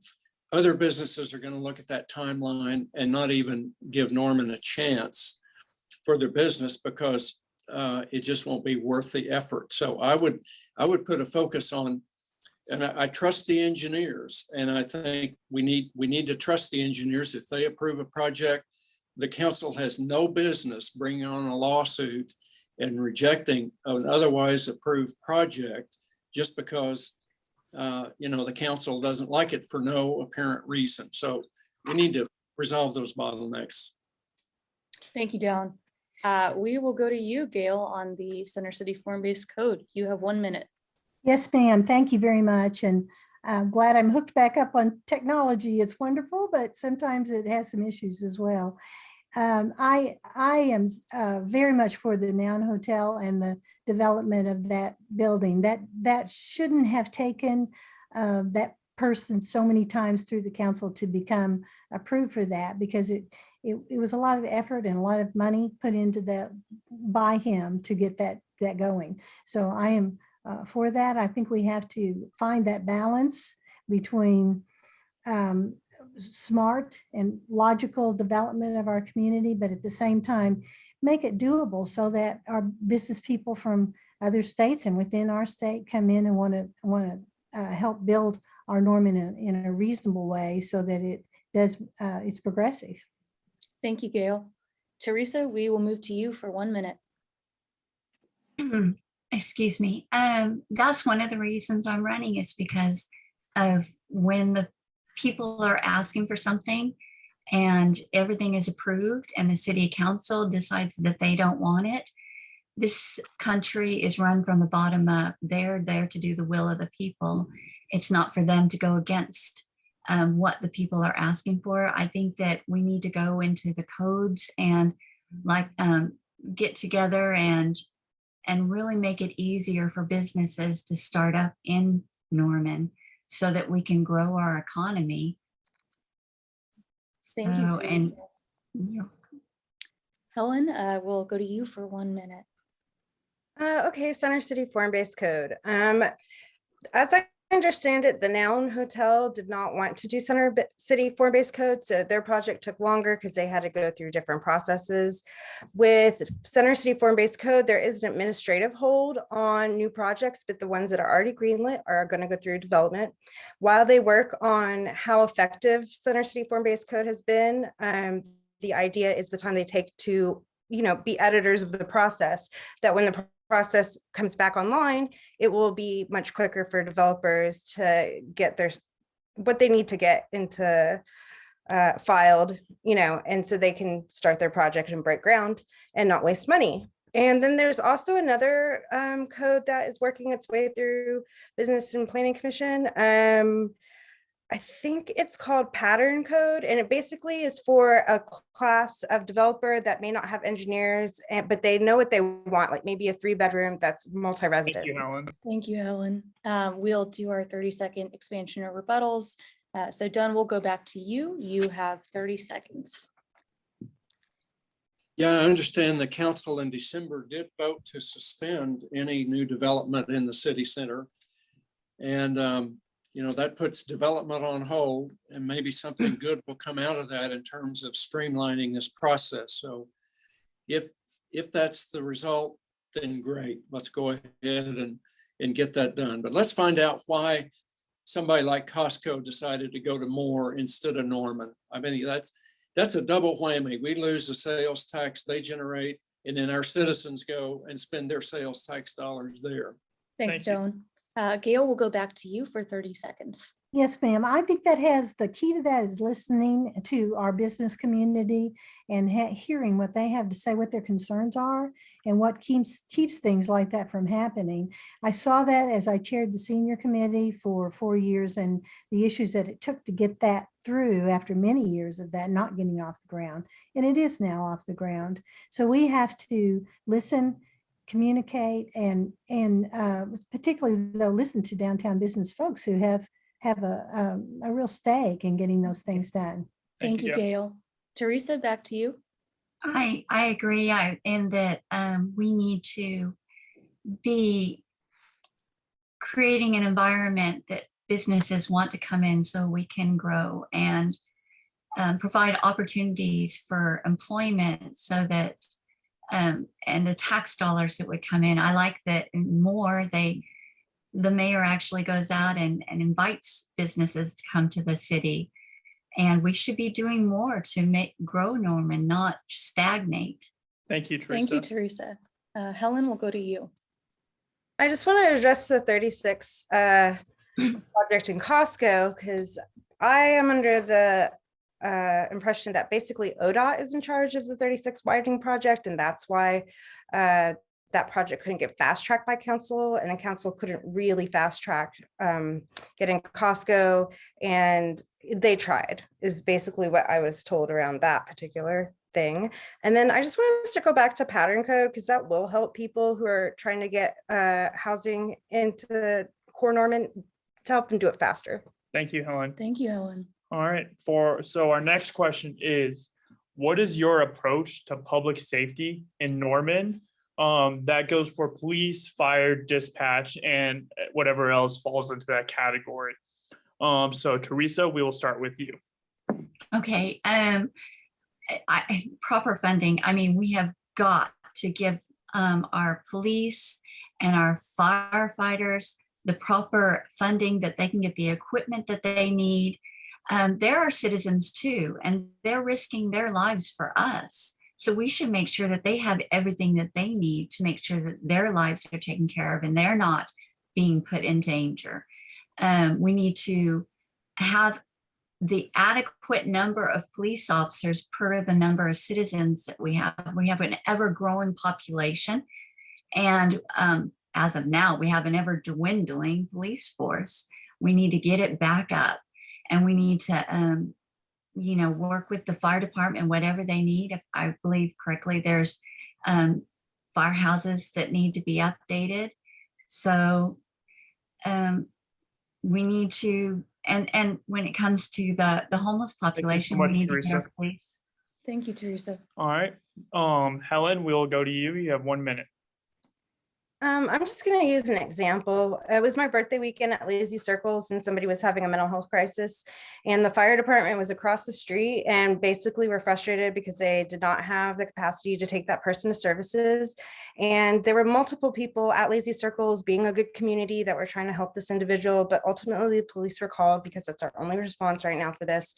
And he was kind of just body slammed and taken to services. We later found out he had a psychotic break, and it was a mental health emergency. So if we had an armed mental health crisis response, that could have been an option and resulted in a better outcome for that individual. And I'll leave it at that. Thank you. Thank you, Helen. Gail, we will go to you next. Yes, we need a continuum of care program. That's what Chief Foster and I talked about today, and he's aware of it. It's been studied across the nation. There's some great programs in terms of how you get 30, 35, 40% of those folks seen by appropriately trained mental health team, a crisis team, instead of going in with guns and the police. There are times when that's necessary, but Chief Foster pointed out to me that we actually have fewer homeless now, about 175 as opposed to 215 or so in 2019. But they are also there are more issues with them. So we've got to be proactive. We've got to have a mental health team that I believe I can be the leader on that issue after my number of years of that expertise, and help us get that going, along with the interacting with people like Chief Foster, like the parks folks, and so forth. Thank you. And Dawn, we will go to you. You have 1 minute. Yeah, public safety should be the #1 priority of the city. And we're talking about interrelated issues here, but generally the police department is underfunded, understaffed, and lower paid than surrounding communities. They can't fill the police academies. Officers are leaving because who wants to work here when the council is perceived to be so anti-police? We are understaffed based on the population. And it creates a problem going door to door. I've had a fireman tell me they're tied up on a call with a homeless person, and in the meantime, they can't respond to a house that's burning. Well, that's public safety right there, and that's got to be dealt with. I question the value of an unarmed mental health crisis unit. What the police tell me is that most of those calls wind up needing an armed policeman anyway, because it's a dangerous situation. Doan, thank you. You will have 30 seconds. Yep. Later on. And Teresa, we want to go to you. So you'll have 30-second rebuttal or expansion on your first answer. I agree with Doan that the police often have to be there because it's an unstable situation and nobody knows if the person is going to be violent or not. One thing that nobody has mentioned is that there are a large number of police officers that are already trained in how to deal with mental health issues. And that if that information is given to a 911 operator that they need a specific kind of officer to come out, they can and will send them out. Thank you. Thank you, Teresa. Helen, we'll go to you. You have 30 seconds. I'm just going to say this. If we had an unarmed mental health response, Marconi O'Kessie would still be alive today because he would have had medical emergency treatment instead of being dragged through Norman Regional parking lot. That's it. Thank you, Helen. Thank you. Gail, we'll go to you. 30 seconds. Yes, well, I'll disagree with some in those comments. And if you look at the studies, there's a great study out of Oregon that unarmed crisis centers do help, and they are not dangerous. They're not losses there of life due to not having a gun. So there are times when that's appropriate. Yes, sometimes the police, as Chief Foster pointed out, sometimes the police have to be there with a weapon, but many times mental health issues can be handled by a team of trained folks. Thank you, Gail. Thank you, Gail. All right, Doan, you have 30 seconds. Well, again, I've talked to police officers who are active, and I'm telling you, the morale is very low here. We're going to lose more. We are way understaffed to cover all the public safety needs in Norman, including the homeless population. So it's a financial issue. It all comes back to finances. We need to grow the revenue so we can grow these budgets and meet all the needs of the community. Thank you so much. Because we are trying to keep on track here and we are done at 7:15, we'll move into closing statements. So each of you will have 1 minute to make a closing statement, tell people anything that you wanted to say in these last few minutes. We will go again in alphabetical order here. So Teresa, we will start with you. You have 1 minute.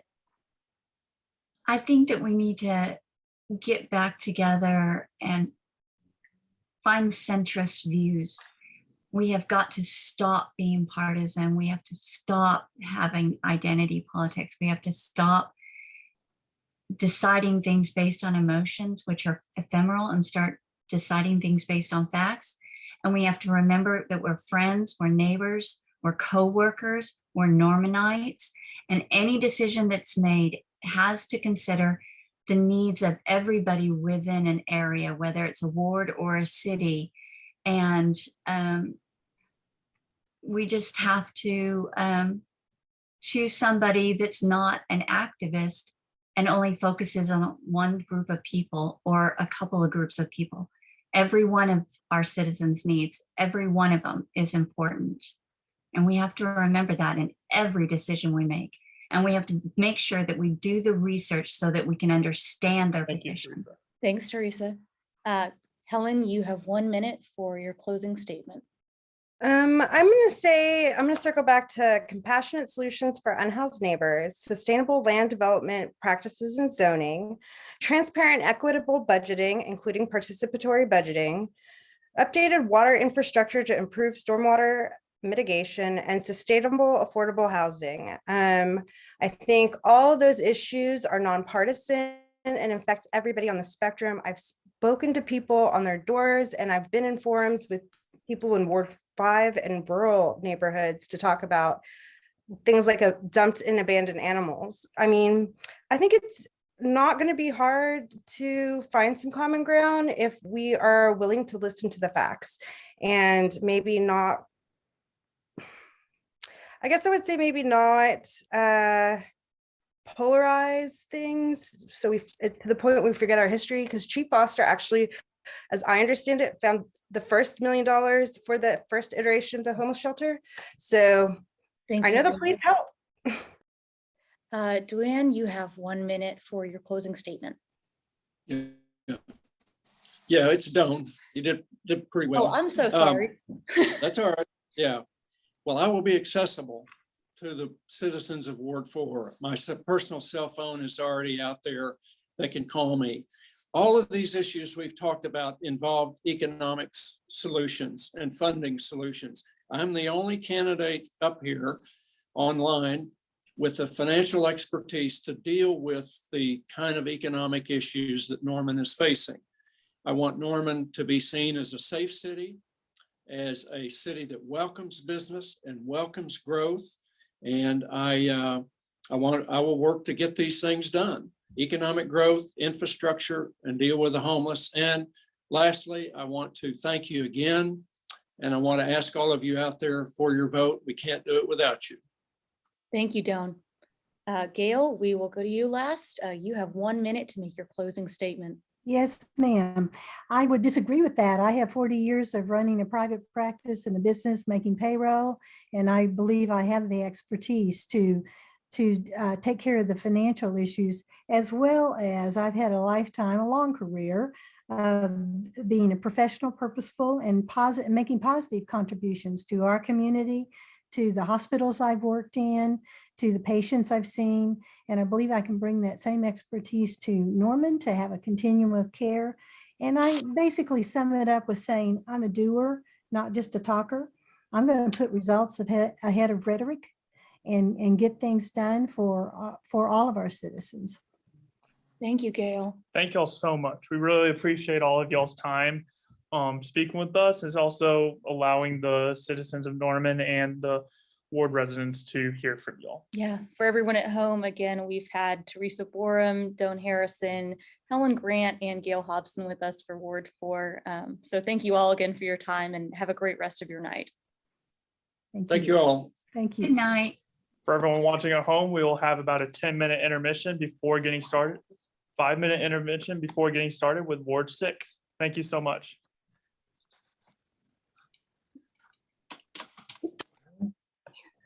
Oh, yeah, I got some texts. Oh, yeah, I got to leave.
Hi, folks. If we have you both here, we will get started here. So for folks watching at home, we have Councilor Elizabeth Foreman and candidate Alexander Torvey with us tonight for our Ward 6 forum. We'll start real quick by just explaining kind of some of the time constraints tonight, how long you'll have for each segment of this forum, and then we'll move into your opening statements. So really quickly, you both will get a 2-minute opening statement. You'll have 90 seconds to answer each of our questions. After each of you answer each question, you'll both get 30 seconds to either expand on your own answer or kind of respond and rebut your opponent's answer. And at the very end, you'll both get 90 seconds to make a closing statement. So with all that in mind, we'll get started here. If you two could each take 2 minutes to give your opening statement and introduce yourselves to your constituents and folks viewing at home. Councilor Foreman, we will start with you. You have 2 minutes starting now. All right, well, my constituents know that I don't speak long, so I probably won't need the full 2 minutes, so lucky them. I'm very humbled to be here.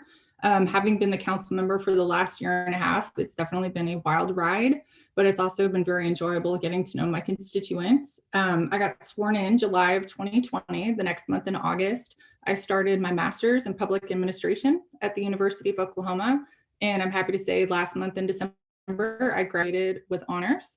So I've completed that. Next month, I will start my doctorate program in the same field. And my interest is actually social movement organizations and their impacts on agenda setting and policy making.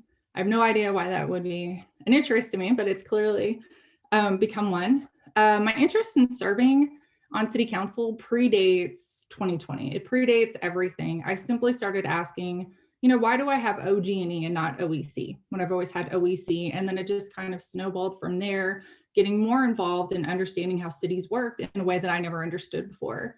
And then when I started to get involved, I just felt like the council wasn't listening to the residents. And I felt like I could be that voice of reason. And when I knocked doors in 2020 and when I knock them now, the one thing that they've always asked is that not to be dramatic and to leave your partisan politics at home. And I think I've been fair and consistent in that. The #1 Google search for me is what my political affiliation is. I think some people know, but a lot of people don't know because I do bring a very, fair and impartial leadership approach to this. And I humbly look forward to continuing to serve you after this. Thank you. Thank you. Mr. Torrey, we will go to you. You have 2 minutes to make your opening statement. If you could unmute, Alex. Gotcha. There we go. Perfect. We gotcha. Hey, I want to thank the Transcript for hosting this. I really appreciate you presenting this forum for the residents. About 18 months ago, we saw something very dramatic happen in the city with the police defunding, and then things began to kind of move from there. I never had really an interest in running for public office, but over the process of the last 18 months, seeing some of the issues that have taken place here in Norman, it sparked me to want to do this because I'm at the point in my life where I can invest my time to do this. And 18 months ago, going all the way to now, knocking doors and visiting many residents, the issues are still the same for them and the concerns, and many of them feel they haven't been represented. So I feel I can be their voice, but I can be the voice for everybody in Ward 6. Thank you. Thank you so much. All right, we will get started on our first question. Just a reminder, each candidate will get 90 seconds to answer each question. So the first one is, we'll start with Mr. Torvey. What are the 3 most pressing issues facing your ward? The 3 most issues, and these are the issues that I've heard from the mouths of the residents here in Ward 6, as I've been knocking doors now for a while. The first one is public safety. They want the police department to be fully funded, and they're aware of the condition that the police department is in. And number 2 is jobs, the economic security for the city, and they feel the improper spending of money here in the city and bad decisions that are being made that are costing the residents money through some of the lawsuits and different things like that. And the third one is the homelessness issue or the transient issue. Thank you so much. Sure. Councilmember Foreman, same question for you. You have 90 seconds. So for the last 2.5 years that I've been at this, the number one consistent thing that my constituents have constantly told me is homelessness. For many people in Ward 6, they do not realize that Sutton Wilderness is actually in Ward 8 for now. Because most of Ward 6 residents, they're the ones who walk there and they go there, and there's sometimes camps, there's some homeless issues. The Holbrook area, Hall Park area, there's some undeveloped land and there's some encampments there. And so for them, that's a really big issue. Another issue that we really have in Ward 6 is that we don't have sidewalks. So we have a lot of areas where we just have gaps because the city won't put them in. We wait for the development to come in and put in the sidewalks. And we have a lot of students that walk to Norman North. Again, that's in Ward 8. But if you look on my side, the Ward 6 side of Rock Creek, you'll see just a very worn path. They don't have a way for their children to be able to walk through that if it's cold, rainy, it's muddy. That's a problem for them. I'm just so passionate about sidewalks, my radical sidewalks. And then the next thing that's a really big issue is the future ward boundaries. They're very concerned if we push out past 36 where we cut off right now, will that mean that we're going to start developing? A lot of people understand that 48th is sort of the line, but if we start incorporating Ward 6 that way, what are we going to do about that and make sure that the people who are in the rural area of Ward 6 can stay rural? Thank you, Councilman. So 30 seconds, rebuttal, expansion. Alex, we'll start with you.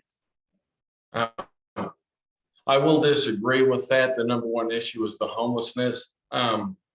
From survey evidence for the residents here in Ward 6, the number one issue is police funding and public safety. And I'm hearing that from every resident that I talk to when I go to their doors and meet with them. They're concerned about the lack of presence of officers on the street. Sure. Thank you so much. Councilman Foreman, you have 30 seconds. Clearly, you and I are knocking different doors, different areas. I don't know which part of 6 that you've been hitting the most, but homelessness is very much the thing for Ward 6. The quality of life is incredibly valuable to them. The parks, the beauty, the walking around, I get off work and I want to relax and enjoy time with my family. That's the number one thing that I've heard since 2019. Thank you so much. We'll go on to the next question. Okay, so since we just kind of touched on it, we will actually move into a question about homelessness. Can each of you speak to your approach to homelessness in Norman and kind of filling all the different needs of the city? Councilor Foreman, we'll start with you here. You have 1 minute and 30 seconds. Okay, it sounded like there was a freight train in the background. So homelessness is a very sensitive issue. A lot of people want to deal with it in the most humane way as possible. One of the things that I did early on when I first got elected was I spent a great deal of time meeting with April Heipel at Food and Shelter and talking to her about what she sees as success in getting people housed. And the universal approach is a housing first model. And with their tiny home community, they have a 100% success rate. Every person that they can get housed goes on to find permanent housing and a job. So what the importance of that is that we need a place that people can go. So if you apply for a job, you have to do it usually online. So you have to have computer resources, you have to have access, you have to have an address. We have to give people something. I don't know if it's the city, is it nonprofits? To be determined, but we have to give them some sort of stability so that they might start applying for jobs, have somewhere safe to sleep, take showers, have clean clothes, go to job interviews. We have to work with a housing first model if we're going to even try to tackle this problem at all. Thank you, Councilor Foreman. Alex, we'll move on to you. Same question. You have 90 seconds. Okay. This is something that is really personal for me and for my family. We have a family member that has been suffering with chronic homelessness, and a lot of the main issues that would fall under the reason that someone would be homeless for the last 13 years. So for me, it's not a question of How do we solve it? Because the Bible tells us that the poor and the homeless are going to always be with us. So the question should be is how do we mitigate this? And I think the first thing that's important that we have many great churches and religious organizations and nonprofits that do much better at this. Just like Elizabeth just said, they do much better job at taking care of these issues. I think sometimes the government or even at the municipal level, when they put themselves in it to try to control it, it makes the situation worse. I think it would be good for the city to help facilitate it, but I believe that the nonprofits and the religious organizations would do a lot better with that. Thank you, Alex. Councilor Foreman, let's move back to you. You have 30 seconds to respond or expand. I do agree with Mr. Torby. I would hate to see us have to try to take it all on as we are right now. We are the application center, for HUD, everything for the county. It's overwhelming. The people that we have are greatly understaffed, and it would be a huge undertaking for us to do this. So finding some kind of partnership would be great. The city trying to get a building together where we can condense all of our resources to be available to the unhoused community. Great option. All right, thank you, Councilor Foreman. We do this. Alex, you also have 30 seconds to respond or rebut. Okay, I would like to add something else to this. Besides the homelessness issue, there's also another facet to this, and there's a transient issue also. And we see that there are quite a few people that are coming, not from Norman, from other parts of the city, other parts of the state, some from Colorado, some from San Francisco, and some from LA. And I think it's important that we do our best to take care of these, but okay. Thanks, Thank Alex. you. Sure. All right, so next question, again, you'll have 90 seconds to answer this question, will be, what are your plans for development in your ward?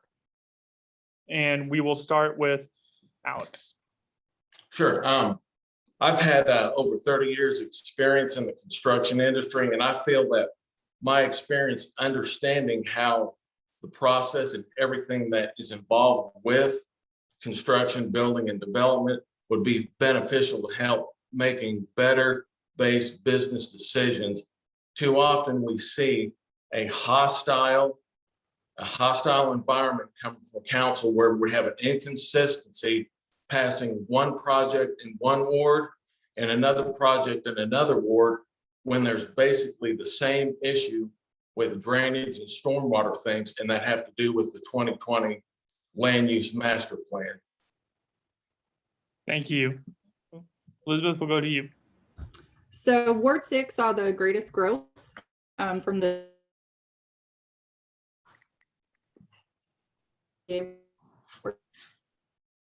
Councilman Foreman, you're breaking. That we have had exponential.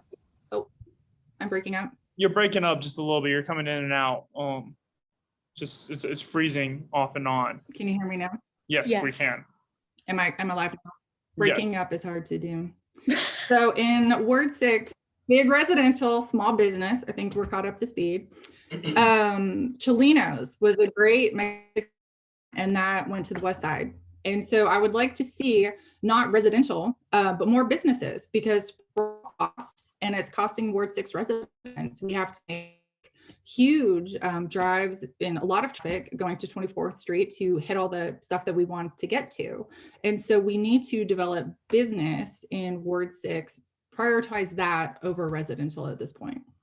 Thank you so much. Alex, you'll have 30 seconds.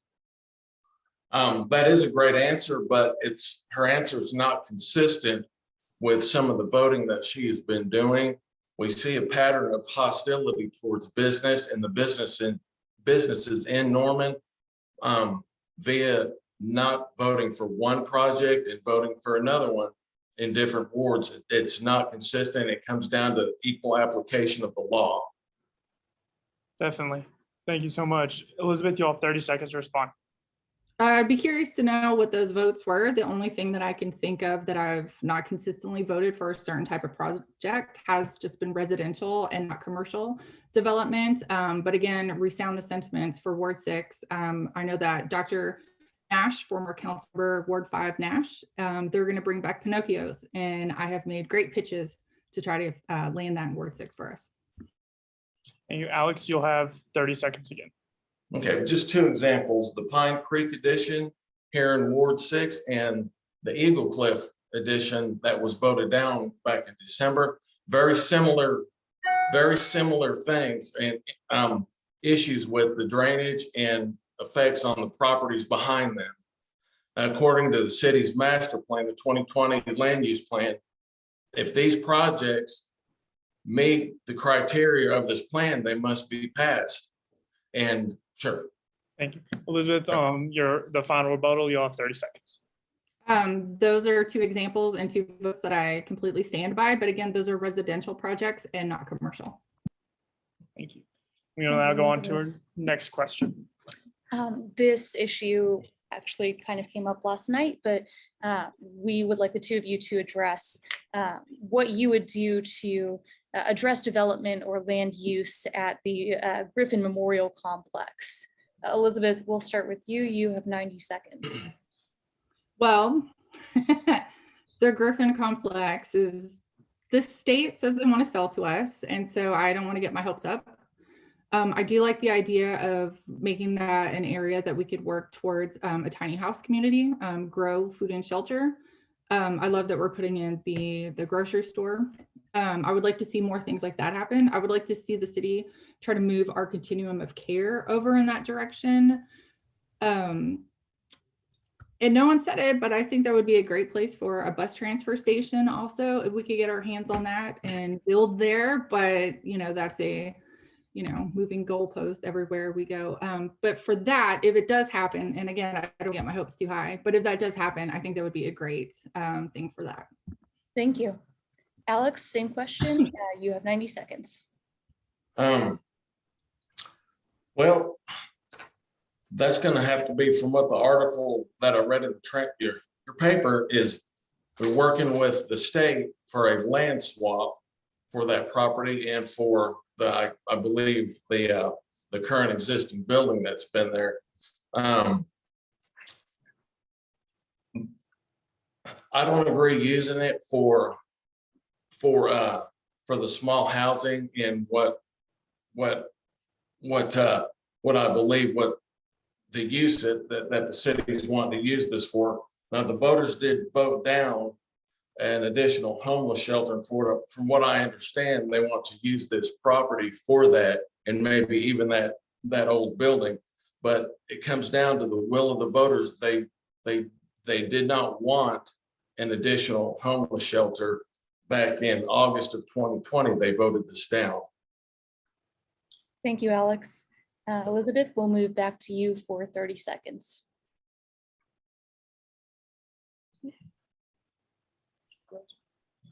Elizabeth?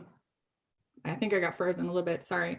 Yep, okay, so to be fair, I don't think that the residents voted down a homeless shelter. I think they voted down their property taxes increasing because they were angry at the city council.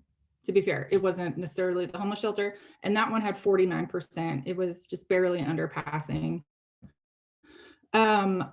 Last night we had a really great presentation at council about an affordable housing community, beautiful homes, multiplex homes that just look, one house frontage. Thank you, Elizabeth. Alex, back to you. 30 seconds. I would like to get a definition of what affordable housing is pertaining to what is in this area that Elizabeth is talking about. What does she consider affordable housing? Elizabeth, let's go back to you. Affordable housing to me that we currently have in Norman for affordable housing is an $850 a month rent. And to me, that is not affordable housing. Affordable housing, what we would have to go by is whatever HUD says. It would be a federal guideline and the city would have to adhere to that. So my opinion of affordable housing is subjective to whatever we would be beholden to. And Alex, we'll return to you for 30 seconds. Okay, well, how do you equate that to the cost of building that home, that small home, or what you're calling affordable housing? Elizabeth, we'll return to you and then we will move to the next question. Well, I asked him that last night. I asked the architect, how much do you think it would cost? And they would put all these, he couldn't come up with a number. He said there's this, mathematical formula that goes into play with the cost of building and what HUD says, and then how much vouchers are, et cetera. And that's what they would apply and how far they would go on developing these buildings. It is something that is up to the developers and then up to city staff to determine. Thank you. Thank you. All right. Next question is, what is your approach to public safety in Norman? And public safety pertains to police, fire, dispatch, whatever else falls into that category. Alex, we will start with you. Did you say start with me? Yes. I'm having a little bit of a technical problem here. Very good. Okay, can you repeat the question? Yes. So what is your approach to public safety in Norman, meaning police, fire, dispatch, whatever else you believe falls into that category? My approach would be we need to fully fund the police department. I've been going through the Citizens Police Academy, and I'm getting a firsthand view of some of the issues that they're facing and where they're at as far as budget-wise, being able to pay for the different departments and whatnot that they do have. From what I see, they are extremely underfunded and we are understaffed. And we do see that with a lack of presence of patrol on the street. It's to the point that where the department has had to shut down the traffic division and move all those officers to patrol. Because they don't have enough officers. We need to raise the revenue to get the officers up to the level that for a city our size by national standards, to where we don't have that issue anymore. Is that all? You done? Yeah, go ahead. All right, for sure. Thank you. Councilman Foreman, you have 90 seconds. So I have a very interesting lead into this, having worked at a police department for nearly a decade as a civilian, as I think my constituents know, specifically doing finance, with a wonderful chief who is a member of the Law Enforcement Hall of Fame and who has been a great resource and mentor to me and helpful to me as the council member going through this. The bottom line is that this topic is the most divisive thing in the city of Norman that we're facing. And everybody just wants to kick mud at each other. And I'm not a kick mud kind of person. I'm a let's get down to the facts kind of person.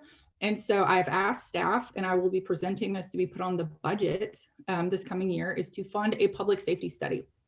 Let's deal with facts and not feelings. I would like to see us have a external source come in, evaluate. We are a large city. I've talked to the city manager.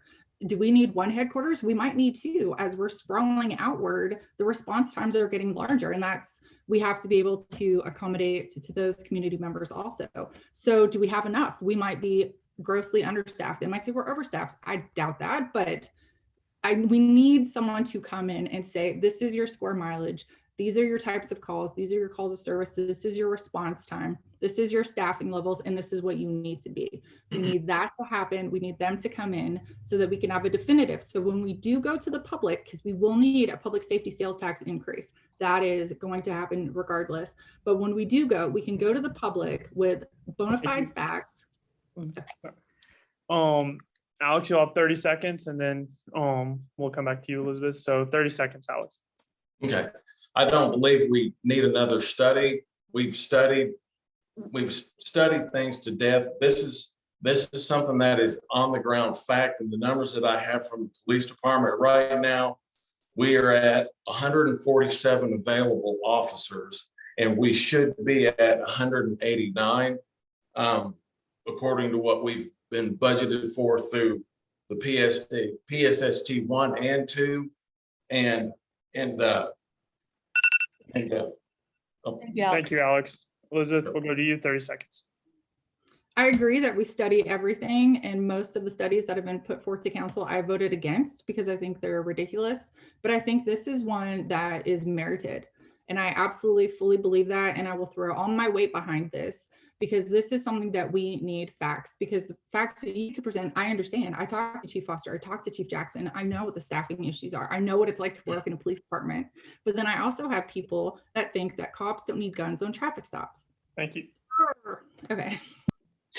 Okay, I think for the sake of time here, and we have the Ward 8 Forum coming next, so we will move into your closing statements.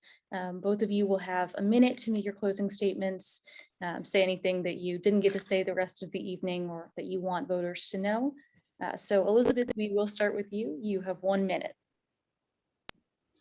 So one thing, a piece of advice that I got once about promoting someone that you work with, if you wanted to promote them, was, you know, they job interview every day that you're with them. So would you want to see them? You see how they work every day. And my constituents have had me in office now for a little over a year and a half. And they've seen that I've been fair and that I've been impartial and that I've voted in the best interest for my ward. And not just my ward, but for the whole greater good of the city. What we need is someone in the seat who's going to look at the greater good of the city, who's not going to speak for special interest groups, who's not going to be promoted by very divisive groups who have done more harm to the city than good. We need someone who is not put out there to be the mouthpiece for this group. We need someone to look past everything and be able to make good discerning judgments. I have made both sides of the aisle mad at me in every meeting that I've had, and I wear that as a badge of honor because that means that I am fair and I am consistent in what I do. Okay, have a nice night. Thank you, Elizabeth. Alex, you have 1 minute. perfect. For the last 18 months, I've got to speak with many residents about the issues here in Ward 6 and not just in Norman. I would be honored to represent you as your council person. I know many of you have felt that you have not been represented and your concerns have not been answered. And I would appreciate your vote on February 8th to make our police department strong again, fully fund them, focus on bringing high-paying jobs and economic growth to the city, and work to help mitigate the homeless issue. Thank you. All right, thank you both so much for your time tonight. Again, for the folks at home, we had Elizabeth Foreman and Alex Torrey joining us for Ward 6. Yeah, thank you both for your answers and your time. We appreciate it, and we know that the folks in Ward 6 do as well.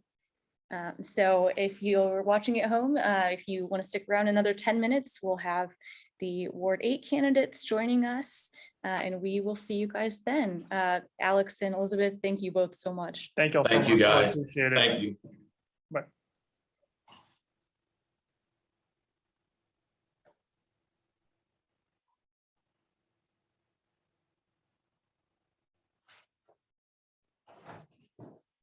Special interest Nazi. It's good that you didn't even address her saying that. Yeah, You get excited. I got nervous in my dry mouth, so. You did good.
All right, folks, we will get started with our last forum of the night.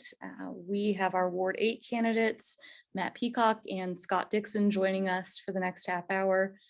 So really quickly before we get started, Reese will kind of go over again some of the rules tonight as far as timing goes, and then we'll give you each time to make your own opening statements.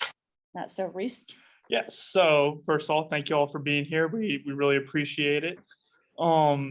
And so the rules for today will be each candidate will get a 2-minute opening statement, and then each candidate will get 90 seconds to answer each question. Once each candidate has answered each question, you will then have 30 seconds for a rebuttal or an expansion on your previous answer or something that your opponent said. Each candidate will then at the very end be able to make a 90-second closing statement. And so with that in mind, let's start with opening statements. We will start in alphabetical order. So Scott, you are first. If you'd start with a 90-second opening statement. Thank you. Or good evening and thank you for inviting. 2-minute opening statement, my bad. All right. Good evening and thank you for inviting me to share my vision for Norman with you. One of the projects I'm passionate about is the Norman Forward projects. I believe I can bring the Norman residents together to collaborate and get out to vote in order to see these projects finished. Norman Forward, finished properly, will improve the quality of life of our residents and make our city, excuse me, a desirable location to reside for young professionals and young families. More specifically, the athletic facilities will generate revenue for Norman via tournaments. Another passion project of mine is the see the police, fire, and EMS fully funded. The ability to keep our residents safe should be the top priority of all city council members. Hearing an officer in a previous council meeting state that some days there's not an officer available patrol west of I-35 was one of the reasons I decided to run for council. This council should work together to create a budget to keep all citizens safe. I believe it takes police, fire, and EMS to achieve this goal. Speaking of safety, a 4-way stop at Franklin 36 would be nice. I'm also excited about the project that Gene McCown and City Manager Pyle are working on to build affordable housing over at Griffin. I'm up. No. Oh, okay. I work with psychiatrists every day and see firsthand how limited mental health resources are around our state. I believe partnering with the county and state, we can provide better lives for these residents and also those of us that don't necessarily need these mental health services. I'm also excited about Russell and his team's caravan project. I sat down with him and learned a ton about our homeless issue in Norman. It's great. Norman's my home, my wife's home, my children's home to many of my friends. My vision is to create a city that is a perfect blend of new and old, an innovative city with deep roots that attracts new residents and keeps the residents the council is currently serving. Thank you, Scott. Thank you. Matt, we'll now go to you. You have 2 minutes for an opening statement. Appreciate it. Yeah, so my name is Matt Peacock. I'm a local architect, small business owner, and a proud father of 3 great kids. I'm the sitting council member for Ward 8 and pride myself as somebody who considers all sides of the coin representing the issue. So as an independent voice for Ward 8, I will focus on the local issues that matter most without letting partisan politics control that narrative. I'm here to build bridges and advance a positive vision for Norman and to seek some common ground in an effort to heal the divide that we've seen in our city across the past 18 months. If you truly want to make a difference in your community, you first have to seek to understand, looking past your own perspective, not just simply browbeating others into submission over your own beliefs. So I invite everyone watching to join me on that journey and embrace what makes Norman great, which is its diversity of thought and culture. Thank you, Matt. We will go to our first question. You'll each have 90 seconds to respond, then 30 seconds to expand or respond to your opponent. We'll start with Scott. First question is, what are the 3 most pressing issues in your ward? You have 90 seconds. The 3 most pressing issues in my ward: fully fund the police. They want good quality jobs moving into Norman, and they'd like to see the homeless situation dealt with empathetically. There are many ways to do the homeless situation. And I think, we're on a great track with Gene McCowan and his wonderful service to the city. But yeah, the majority of people I'm talking to, they just want safety. They want fire safety, EMS, and police. They want their kids to be safe. They want to be able to walk around. And then, yeah, those are kind of the three main things that everybody's talking to me about. Thank you, Scott. Matt, we'll go to you. You have 90 seconds. Yeah, so first is the division and tribalism and kind of the lack of civility that people show when challenged with an opposing viewpoint. I strongly believe that we are all at our best when we're working in the spirit of collaboration and not competition. So if we truly want to see some systemic change on any of these issues, then everybody needs to come to the table and everybody needs to have a voice at the table. We'll never go anywhere as long as we only focus on winners and losers. And instead of focus on people pulling on the same rope in the same direction. If we're truly in it to make this community better for all residents, then this shouldn't be a struggle. We should be a community that lifts up our neighbors and builds bridges, not burns them down. So in addition to that, as Mr. Dixon mentioned, addressing the unhoused crisis, not only in Ward 8, but across our city is a huge priority. And lastly, getting the voter approved projects fully funded and built so that Norman can start to see the benefit of these quality of life initiatives. Thank you. Scott, we'll go back to you. You have 30 seconds to expand or respond if you want. I agree wholeheartedly with Councilman Peacock about civility, bringing the temperature down, working together. Looking at the Ward 8 page, I'm so excited and proud of my supporters. They don't harass his supporters. They don't harass him. It's wonderful. I'm so proud of my supporters. It's great. And I love the civility. Thank you. Matt, you have 30 seconds. Yeah, we have some entities in Norman that are certainly ratcheting up the temperature, and it doesn't make things easier, especially on the social media pages like Mr. Dixon alluded to. So really, I feel that my role and my strength is really bringing that tone and that level of civility back to the normal parameters. Really just trying to be a bridge to both sides, and so we can find some common ground to move forward with. Thanks, Matt. Thank you. All right, for the next question, it is, how do you plan to approach the Indian Hills I-35 interchange? And what are your plans for the I-35 corridor and development in that area? Matt, we'll start with you. So yeah, I'm very much pro-development, but I definitely have a focus on getting the right kind of development. I want to make it easier for local small developers to do high quality projects, but I also want to attract developers who want to take pride in what they create here in Norman, because Norman is a special place and we want to keep it that way. I don't think that's just a blank check for development, but a higher standard for the kind of development that Norman deserves. In terms of the I-35 corridor, that's a lot of that is greenfield, undeveloped land that is ripe for industrial or large-scale commercial projects, perhaps large-scale multifamily. And in terms of the interchange, that is something that ODOT currently controls, and we are in the process of trying to figure out how to make that interchange safer, because it is very problematic right now and the cause of a lot of poor traffic management. Thank you. Scott, we'll go to you. You have 90 seconds. Same question. Yeah, I'll start off with, I think Ward 8, we're going to be in good hands either way. I have a great friend, it's an ODOT commissioner, and I believe Matt does too. So that's great for Norman. Either way we go, that's great for Norman.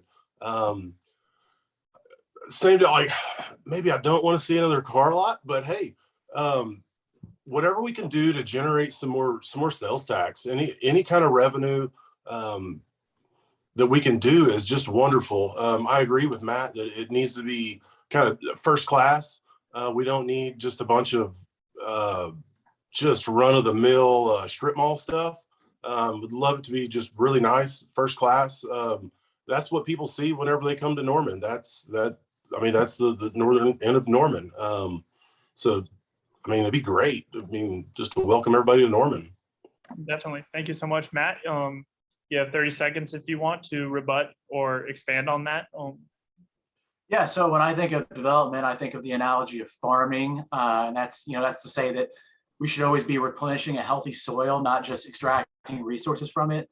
We should be concerned with the long-term viability of the farm, not just this year's crop yield. So that's actually why I favor redevelopment of our existing infrastructure across Norman, not just in Ward 8, but places like Ed Noble Parkway, Sooner Mall, Flood Street, historic Main Street. The idea of building upon the things that made Norman great in the first place, and then letting that energy radiate out from the center. Thank you so much. Scott, 30 seconds to you. I'm good. Thank you. All right. Thank you. We'll go to the Okay, next question. next question. Can you both give your perspective on the University North Park TIF? Are there existing ideas within the TIF that you're for or against? Are there new ideas you'll be bringing to the table for that area? Scott, we'll start with you. You have 90 seconds. I would say that the business community leaders that were involved in the TIF, the businesses are there, have done an excellent job of working with the city. They said, hey, look, if Chili's moved from Ed Noble Parkway to the UNP TIF, that those property taxes don't count towards the TIF, they count towards the regular. So they had that no cannibalization clause in there, which is great. Then they also, after a little bit, they met and they said, hey, you know what? Instead of waiting until the very end for you all to get your money, we'll start paying you money now. The TIF has been great for the city of Norman. It's cost us $0. It's been extremely great for the Norman Public Schools. And it's also housed the only park in Norman that is privately funded. Every business in that TIF pays an assessment to pay for the Legacy Park.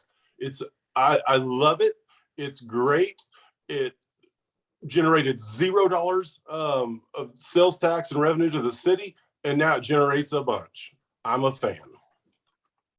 Thank you, Scott. Matt, we'll go to you for 90 seconds. Yeah, so I mean, I certainly favor, the concept of a mixed use walkable district that can support a variety of housing types. So, from that angle, the idea of the UNP development really intrigues me, but unfortunately, that's kind of not really what we got. You've got a series of large parking lots that are connected to each other that creates distances between the buildings that are so great that you can't walk from one shop to the other. In fact, you probably just walk to your car and drive down to the next shop. So from that angle, I think it's a real missed opportunity. I think sales tax TIFs are problematic. I'm in favor of property tax TIFs, but sales tax, they're with the nature of sales tax, the ebbs and flows, and the kind of the new face of retail since 2008, relying on sales tax locally is just, it's a folly. It's not reliable. So I agree that it has contributed to the city's general fund, but relying on sales tax TIFs is just really, it's not a smart, sustainable approach. Scott, let's go back to you for 30 seconds. Timing on that was horrible. The recession hit. It could have been great, but we're not getting that toothpaste back into the tube. I mean, there are a lot of things I wish it would have been, but it's just not. But it's better than just a big dirt patch of land where King Kong was buried. Thank you, Scott. Matt, we'll go back to you, 30 seconds. I think I'm good. Appreciate it. Thank you. All right, we will go on to our next question. What is your approach to public safety in Norman? Now that has to meet that implies police, fire, dispatch, and whatever else you'd like to touch on that you think falls into that category.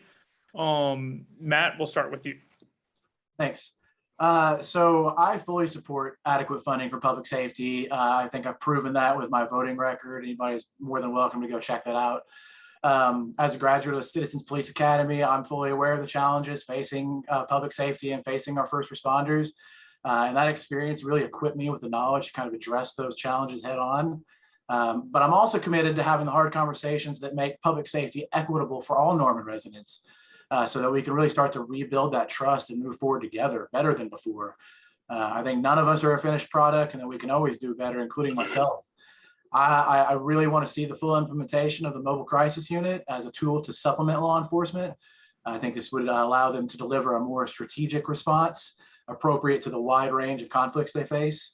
It would also free them up to focus on issues that need true police work and relieve some of the burden of responding to those calls that might not solely be about law enforcement. I also favor more neighborhood engagement and outreach, such as the concept of the beat cop. Someone who's every day out there making the relationships on the streets needed to be more proactive with safety and not just simply reactionary. Thank you. Scott, we'll go to you. You'll have 90 seconds. Yeah, a little hot button there, huh?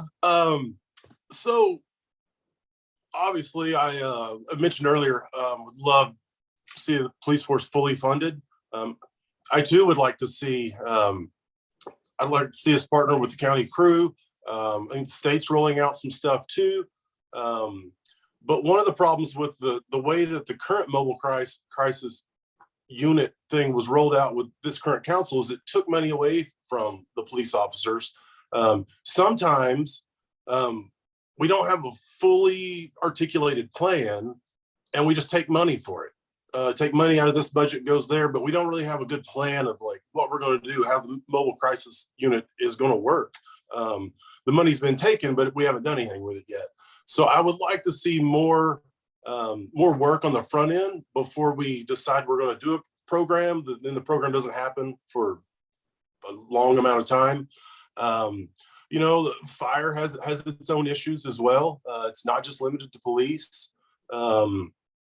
But yeah, I mean, I would love to see police fully funded, love us to partner with the county, but I mean, we've got to pay for this somehow. It can't just be, robbing from Peter to pay Paul. We need to make I know a lot of people complain about it's 27%, but we can make the pie bigger. We can just make the pie bigger by having more people here spending their money and increasing our sales tax revenues. Thank you so much, Scott. Matt, we'll go back to you. You have 30 seconds. I think Mr. Dixon touched on an important point, and that's fire.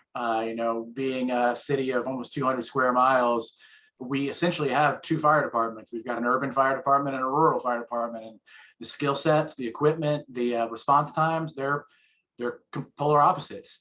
So being able to staff and fund and equip those units appropriately is a huge challenge, and it's something that I'm very, very keen on working going forward on. Thank you. Scott, back to you, 30 seconds. Yeah, my firefighter buddy would kill me if I didn't put a plug in for them. Station 5 they don't have drinkable water. It's filled with E. coli. We were talking about that last week. Yeah, I mean, there's so many needs, and the budget's only so big. Like I said, the pie's only so big. Let's make the pie bigger. Let's with increased sales tax revenue. Thank you. All right. All right, final question for you guys. Can you each touch on your approach to homelessness in Norman and addressing kind of all the unique needs of the city that go along with that issue? Scott, we'll start with you. You have 90 seconds. Okay, so talking about like Sutton Place, Sutton Wilderness, they have to go somewhere. We can't just send them to Moore. We can't send them to Washington. We can't buy them a ticket to San Francisco. We need to be empathetic with what we do and where we move them to. They're people. They deserve empathy. They deserve respect. And again, Gene McCowan and City Manager Pyle with this affordable housing, if we can just keep them from becoming homeless, April Heipel was talking about that a while back. I mean, it's so simple, but it's such a wonderful idea. Just if we can keep people from becoming homeless, and I think she said if they are homeless, if you can find a home for them within 30 days, they're not very likely to become chronically homeless. So we needed early intervention, empathy. I mean, they're people, they're our neighbors, they live with us. That's kind of my approach. Thank you, Scott. Matt, same question for you. You have 90 seconds. Yeah, so first, I think we need to have a 24-hour shelter because currently we kick them out onto the streets in the morning and then ask them to fill the day without a place to go, which is hard on everybody. Ideally, that facility wouldn't be located in the central business district, but it still needs to be close enough to access the services in the area. So to me, that's the real catch-22. We need to partner better with the state, being that we're the only mental health facility in the state. So when people are discharged from Griffin, sometimes they find themselves without housing on the streets of Norman through no fault of their own. But most importantly, I think, as Scott mentioned, we need to get them into stable housing with a long-term housing plan ASAP. I subscribe to the housing first model, which states that the most basic need of housing has to be met first before a person can focus on addressing the mental health, physical health, or substance abuse issues that they're facing. It's no secret that homelessness is usually a byproduct of one of those other issues, but that doesn't mean we have to follow the same direction with the solution. This also means that our housing program probably needs to be very low barrier or no barrier at all, as it seeks to meet people where they are and where they are at, provide them with the recovery they need. We recently, as a council, earmarked $5 million of ARPA money for affordable housing that we actually had a presentation on last night. And we also continue to utilize CDBG funds to build additional units as that money becomes available. So I fully support both those efforts as we look to develop more of a public-private partnership. Thank you. Scott, we'll go back to you for 30 seconds. I would say mental health is a huge part of it for the chronically homeless. And I don't know that the city has the ability to really tackle the mental health portion of that. We really need to get the county and the state to step up. We can't mean tweet the governor every time we get and expect him to help us out. Matt doesn't do that. I'm not saying Matt does. But we can't just mean tweet the governor every chance we get and expect him to help us out. So I think we just need to be reasonable all around. Matt, we'll go back to you for a final 30 seconds. Yeah, I'll just touch on something that Mr. Dixon said in his open statement, and that's empathy. I mean, I think that's something that's lost across Norman with a lot of groups and a lot of people, that they see this as a problem and not a challenge that we need to lean into head on and figure out. I've got a saying that the obstacle is the way. So we need to lean into that obstacle as best as possible. Thank you. Thank you. To finish it all out, we'll give each of y'all 90 seconds to make a closing statement. So we started with Scott for the opening statement. So Matt, you'll have the first 90 seconds up for a closing statement. Thank you. So again, as an independent voice for Ward 8, I'm going to focus on the local issues that matter without letting partisan politics control the narrative. As a small business owner, I'm a champion for local pro-business initiatives with the goal of lowering the barrier to entry to all Normanites. As an architect and passionate urbanist, I will continue to work to make Norman's built environment more pedestrian friendly, healthy and vibrant, while utilizing responsible and sustainable development practices. As a graduate of such programs as Citizens Police Academy, the Nature Conservancy's Leadership Academy, Leadership Norman, Leadership Oklahoma City, Leadership Oklahoma, and having served on a dozen nonprofit boards and as a planning commissioner to the city of Norman, I feel like I have the experience and relationships in place to best leverage all of this for the benefit of the community as a whole. I know where the levers and buttons are to make positive things happen. And what Norman truly needs right now is stability on the council. And no discredit to my opponent, but I am the only candidate that can offer this. Thank you, Matt. Scott, we'll go to you. You have 90 seconds. I'm very excited about serving you as the next Ward 8 council member. I will be an advocate year-round for residents who live in our great ward. Our ward will be the economic growth engine for the city of Norman for probably the next decade. Let us attract great businesses and great paying jobs here. This campaign has been an incredibly rewarding process thus far. I'm excited to cross the finish line and begin working for Ward 8 residents. Rest assured, I will have an open mind, provide ongoing communication, and use servant leadership throughout my term. My website's www.dixonfornorman.net. My email is scott@dixonfornorman.net.